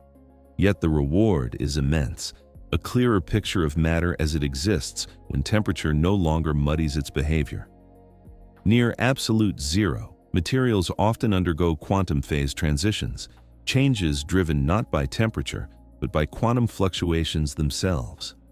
Adjusting a magnetic field or pressure by the smallest amount can trigger a reordering of spins, a shift in magnetic symmetry, or the appearance of entirely new phases. Unlike classical phase transitions, which occur at finite temperatures, these quantum transitions occur at the lowest possible temperatures and shape the behavior of the system even far from absolute zero. These transitions demonstrate that even when temperature is nearly absent, quantum mechanics ensures that matter remains dynamic. There is no such thing as complete stillness, even in magnetism. The zero-point energy embedded in each spin keeps the system alive with potential, poised delicately between order and chaos. In this frozen environment, we also see how magnetism intersects with other quantum phenomena. In some materials, magnetic ordering coexists with superconductivity, a surprising partnership between two behaviors that normally compete. In others, the absence of magnetic order is what enables superconductivity to emerge. The interplay between these phases is subtle, intricate, and often only visible when temperature falls low enough to expose the quantum skeleton beneath the classical flesh. The deep cold teaches us that magnetism is not simply a property of materials. It is a conversation between particles shaped by geometry, symmetry, and quantum mechanics. Warmth masks the complexity. Cold reveals it. And as we continue our quiet descent into the physics of the frozen world, one question drifts softly into view from beneath the lattice of aligned and fluctuating spins. If magnetism transforms so dramatically near absolute zero, what happens to the atoms themselves, each faint tremor, each quantum whisper, when the last traces of temperature fade and matter begins to reveal the true architecture of the quantum world? Part 14. What would happen to you? Near absolute zero. Absolute zero is not survivable, yet the physics is fascinating. Atoms in your body would lose the motion that keeps biological processes alive. Membranes would stiffen, molecules would freeze in mid-interaction. But more interesting is this: your atoms would not stop. Even at the coldest possible temperature, they would retain their faint quantum tremble, a reminder of uncertainty built into the fabric of existence. To imagine what would happen to a human being near absolute zero, we must temporarily step out of biology and into physics. You are, after all, a collection of atoms bound together in delicate patterns. Proteins fold, membranes flex, enzymes catalyze reactions, and electrical impulses race along nerves, not because of magic, but because of motion. Life is a symphony of vibrations and collisions. Strip away the motion, and the biological machinery that defines being alive falls silent. But this silence is strange. It doesn't arrive all at once. Cooling a human body would not simply turn life off like a switch. Instead, like everything else in nature, The decline into cold follows a slow, layered descent. As temperature begins to drop, the first changes would be ordinary ones. Your skin would cool, blood vessels would constrict, and metabolic reactions would slow. Proteins, finely tuned to operate within a narrow temperature range, would spiral out of their functional shapes. Enzymes that depend on motion to catalyze reactions would become sluggish. Hormones would circulate poorly. Your brain, which thrives on electrical activity, would begin to lose coherence as ion channels freeze into rigidity. These are the early steps, biological failure before physical transformation. As cooling continues, water inside your cells would begin to behave differently. At temperatures below freezing, ice would form inside and outside cells, tearing membranes with expanding crystals. But if cooling were impossibly fast, if you could be dropped instantly into a state near absolute zero, then you would bypass ice crystal formation entirely. Instead, the water in your cells would vitrify, forming a glass-like structure. Your tissues would become solid, but not crystalline. They would freeze into their exact shapes, preserving structure without forming sharp, destructive shards. This vitrification is not hypothetical. It is the foundation of cryopreservation techniques for cells and embryos. But cryopreservation stops far warmer than absolute zero. Going deeper into the cold would cause changes far stranger than anything biology has evolved to withstand. As the temperature reaches the realm of tens of Kelvin, then a few Kelvin, the atoms in your body would vibrate only faintly. Chemical reactions, essentially rearrangements driven by thermal motion, would halt. Every bond in your body would hold its position rigidly. You would become a perfectly still lattice of organic molecules, not alive, not decaying, simply frozen in a suspended arrangement. And yet, even here, stillness would be incomplete. The atoms would continue to possess zero-point energy, motion that cannot be removed. Quantum mechanics forbids perfect stillness, and so your atoms, even in a state far below survivability, would retain a faint jittering presence. You would be a silent structure of carbon, hydrogen, nitrogen, oxygen, all gently trembling in harmony with the floor of the universe's uncertainty. This is the strange paradox of absolute zero. It is both the ultimate freeze and the ultimate persistence of motion. As cooling continues into the microkelvin or nanokelvin regime, something even more dramatic happens. The molecular identity of your body would begin to blur, not biologically, but quantum mechanically. Your atoms, previously bound by distinctive vibrations, would behave increasingly like waves. Their positions would become less certain. In isolated materials, electrons might pair and form superconducting currents. In ultra-cold liquids, atoms might collapse into coherent quantum states, forming superfluids that defy classical intuition. If somehow your atoms were cooled individually, separated, trapped, and isolated, they might even enter Bose-Einstein condensate states where they lose their individuality entirely. But humans are not gases in a vacuum chamber. The structure of your body, your bones, your organs, your water, your proteins, would never survive intact at these temperatures. Instead, everything would freeze into a rigid, unmoving block long before quantum condensation became relevant.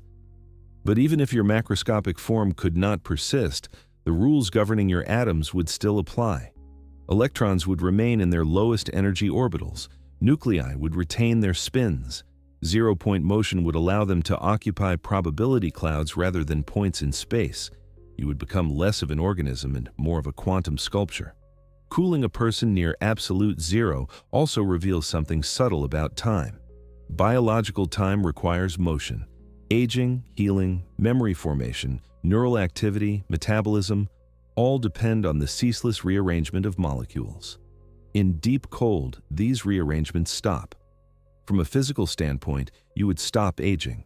You would not progress forward biologically or chemically. You would simply remain. But this is not survival. It is suspension.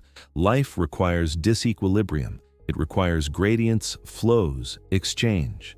Near absolute zero, the gradients vanish. Reactions stall. Information stops propagating. Processes freeze mid-transition. A cell preparing to divide would stay poised forever. A synaptic vesicle waiting to release neurotransmitter would never open. The arrow of biological time would flatten completely. Yet the atoms themselves do not freeze in time. Their quantum wave functions would continue fluctuating with zero-point motion. Their fields would continue interacting weakly with the vacuum. Even the vacuum itself would continue buzzing with virtual particles popping into and out of existence, imposing fluctuations no cold can suppress. Absolute zero does not halt the universe. It only halts classical change. In a way, cooling a human being near absolute zero offers a view into the boundary between life and physics. It shows that living matter is simply matter in motion, matter arranged in a form that uses energy flow to maintain complexity. Remove the motion, and the complexity becomes frozen. Life dissolves not because the atoms disappear, but because the patterns they form can no longer update themselves. And yet, this thought experiment also reveals the durability of matter. Even at unimaginably low temperatures, your atoms remain intact. Your molecular bonds, while immobilized, do not spontaneously vanish. Your structure would persist, unmoving but not erased. If warmed again, carefully, slowly, those molecules could regain motion. Processes could resume. Chemical reactions could start again. In theory, structure can survive cold. In practice, life cannot. Humans do not possess the tolerance of a tardigrade, the freeze resistance of a wood frog, or the vitrification capacity of certain plants. Our cells are delicate. Our systems are complex. Our survival depends on a narrow thermal window, and absolute zero lies unimaginably far outside it. But this reality only deepens the wonder of the physics itself. The coldest temperatures reveal the boundary between motion and stillness, between classical life and quantum truth. They show that even a human body, so warm, so full of motion, so dependent on change, is ultimately built from atoms that obey the same rules as every particle in the universe, even in death, even in deep freeze, even in perfect cold. So what would happen to you near absolute zero? You would stop, but your atoms would not. You would freeze, but the quantum world would continue humming inside you. You would become still, but perfect stillness would forever remain unreachable. And as we drift toward the final part of this journey, one quiet question emerges. If our atoms continue trembling even at the coldest possible temperatures, what does that mean for the future of physics? And why does absolute zero hold the key to technologies we have yet to dream of? Part 15. Why absolute zero matters to the future of physics. The pursuit of the coldest temperature is not just curiosity, it is a doorway. Near absolute zero, matter reveals its purest quantum nature. These states could lead to new technologies, fault-tolerant quantum computers, perfect sensors, and materials with resistance so low they approach mathematical perfection. The cold, in its stillness, offers clarity. To understand why absolute zero holds such transformative potential, you must imagine stripping matter of every distraction, every vibration, every chaotic motion that warmth imposes. At room temperature, atoms are restless, electrons scatter, spins fluctuate, energy sloshes through materials in unpredictable ways. But as temperature falls, the chaos fades. Every random collision disappears. Systems settle into tidy quantum patterns. And for a brief quiet moment, the universe reveals its underlying rules with almost perfect precision. This is why researchers chase the cold, not for the number on the thermometer, but for the world that emerges when temperature has nearly vanished. Quantum mechanics, the theory that governs the smallest scales, is a delicate language. Heat scrambles its grammar. A single stray vibration can erase information stored in a quantum state, collapsing superpositions and destroying entanglement. Quantum systems need calm, like a still surface of water before you can see your own reflection. Cooling provides that stillness. At nanokelvin temperatures, quantum states lasting mere microseconds at room temperature can persist for seconds, minutes, even hours. This persistence is the foundation of quantum computing. A quantum computer relies on qubits, units of information that can exist not just as 0 or 1, but in superpositions of both. They can be entangled with others, forming vast webs of correlation that classical computers cannot replicate. But qubits are fragile. Warmth is their enemy. A single thermal fluctuation can collapse a superposition and flip the qubit's state. That is why nearly all practical quantum computers must be cooled to millikelvin temperatures using dilution refrigerators, massive humming machines that create pockets of deep cold using helium isotopes. As temperatures approach absolute zero, quantum coherence lengthens, error rates fall, and new architectures emerge, topological qubits, for example, whose stability increases dramatically in the cold. These fault-tolerant qubits, protected by the geometry of their quantum states, may someday enable quantum computers capable of solving problems unreachable by any classical machine. Problems like simulating complex molecules, designing new drugs, modeling exotic materials, and cracking encryption schemes fundamental to the digital world. None of this is possible at ordinary temperatures. The cold is not an inconvenience, it is a requirement. But quantum computing is only one example of what extreme cold unlocks. Near absolute zero, materials enter phases that cannot exist at higher temperatures. Superconductors, for example, conduct electricity with zero resistance. Electrons form pairs, gliding effortlessly through the crystal lattice without losing energy. In this state, electrical current can flow forever, undiminished.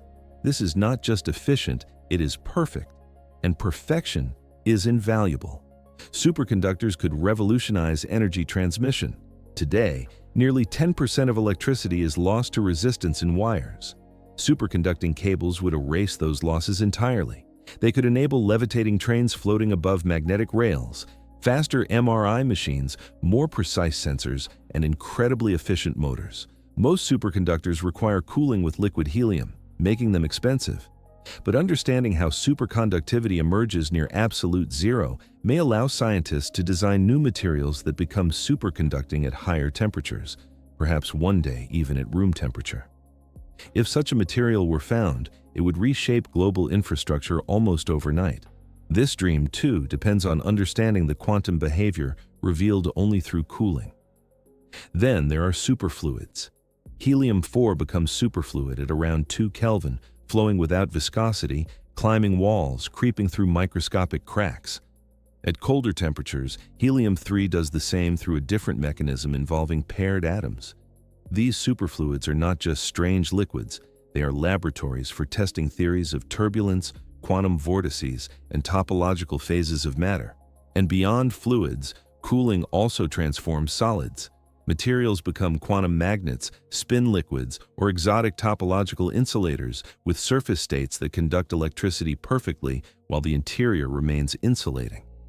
These phases often exist only near absolute zero, where thermal noise cannot overwhelm their delicate structure.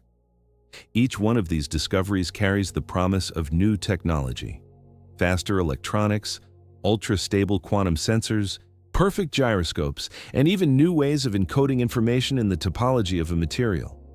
Cooling matter reveals new forms of order. It also reveals new ways of measuring the universe. Consider atomic clocks. The most accurate clocks ever built are based on the oscillations of ultra-cold atoms. These clocks do not use gears or springs. They use transitions between quantum energy levels. When atoms are hot, these levels blur. But cool them to micro-Kelvin temperatures and the transitions sharpen. The clock ticks with unprecedented clarity. The best atomic clocks lose less than a second over the lifetime of the universe. Cooling also creates instruments called atom interferometers. These devices split matter waves, send them along different paths, and recombine them to measure tiny differences in gravitational fields, magnetic fields, or acceleration. Such sensors can detect underground structures, monitor sea level changes, map Earth's gravitational field, or search for faint signals from dark matter. None of this works without the quiet of cold. Yet one of the greatest promises of near absolute zero research is not technological, but philosophical. Cooling matter to its quantum core allows scientists to test the foundations of physics with extraordinary precision. Experiments at ultra-low temperatures explore questions like, Is space truly continuous, or does it have a smallest unit? Do the laws of physics hold perfectly at all scales? Can quantum mechanics and gravity be reconciled in a unified theory? At everyday temperatures, these questions are buried beneath complexity. But in the cold, simplicity emerges. Systems reduce to their essential components. Their motions become predictable. Researchers can measure tiny deviations from expected behavior, deviations that might hint at new forces, hidden particles, or unifying principles. In this sense, the pursuit of absolute zero is not only about understanding matter, it is about understanding reality. The cold provides a canvas upon which the universe's most delicate patterns appear. And as technology advances, reaching deeper into the quantum realm, the possibilities ripple outward. Faster computers, perfect conductors, sensors that can detect the faintest tremors of space-time, new materials whose behavior defies classical intuition, and insights that may help unify the largest structures of the cosmos with the smallest structures of the quantum world. The cold, in its quiet way, brings the universe into focus. And as we leave this journey through the deep cold, through trembling atoms, frozen time, unified waves, and quantum stillness, one final truth remains. Absolute zero is not just the end of temperature. It is the beginning of understanding, a threshold beyond which the familiar world dissolves and the hidden architecture of reality reveals itself in perfect clarity, one quiet degree above impossible.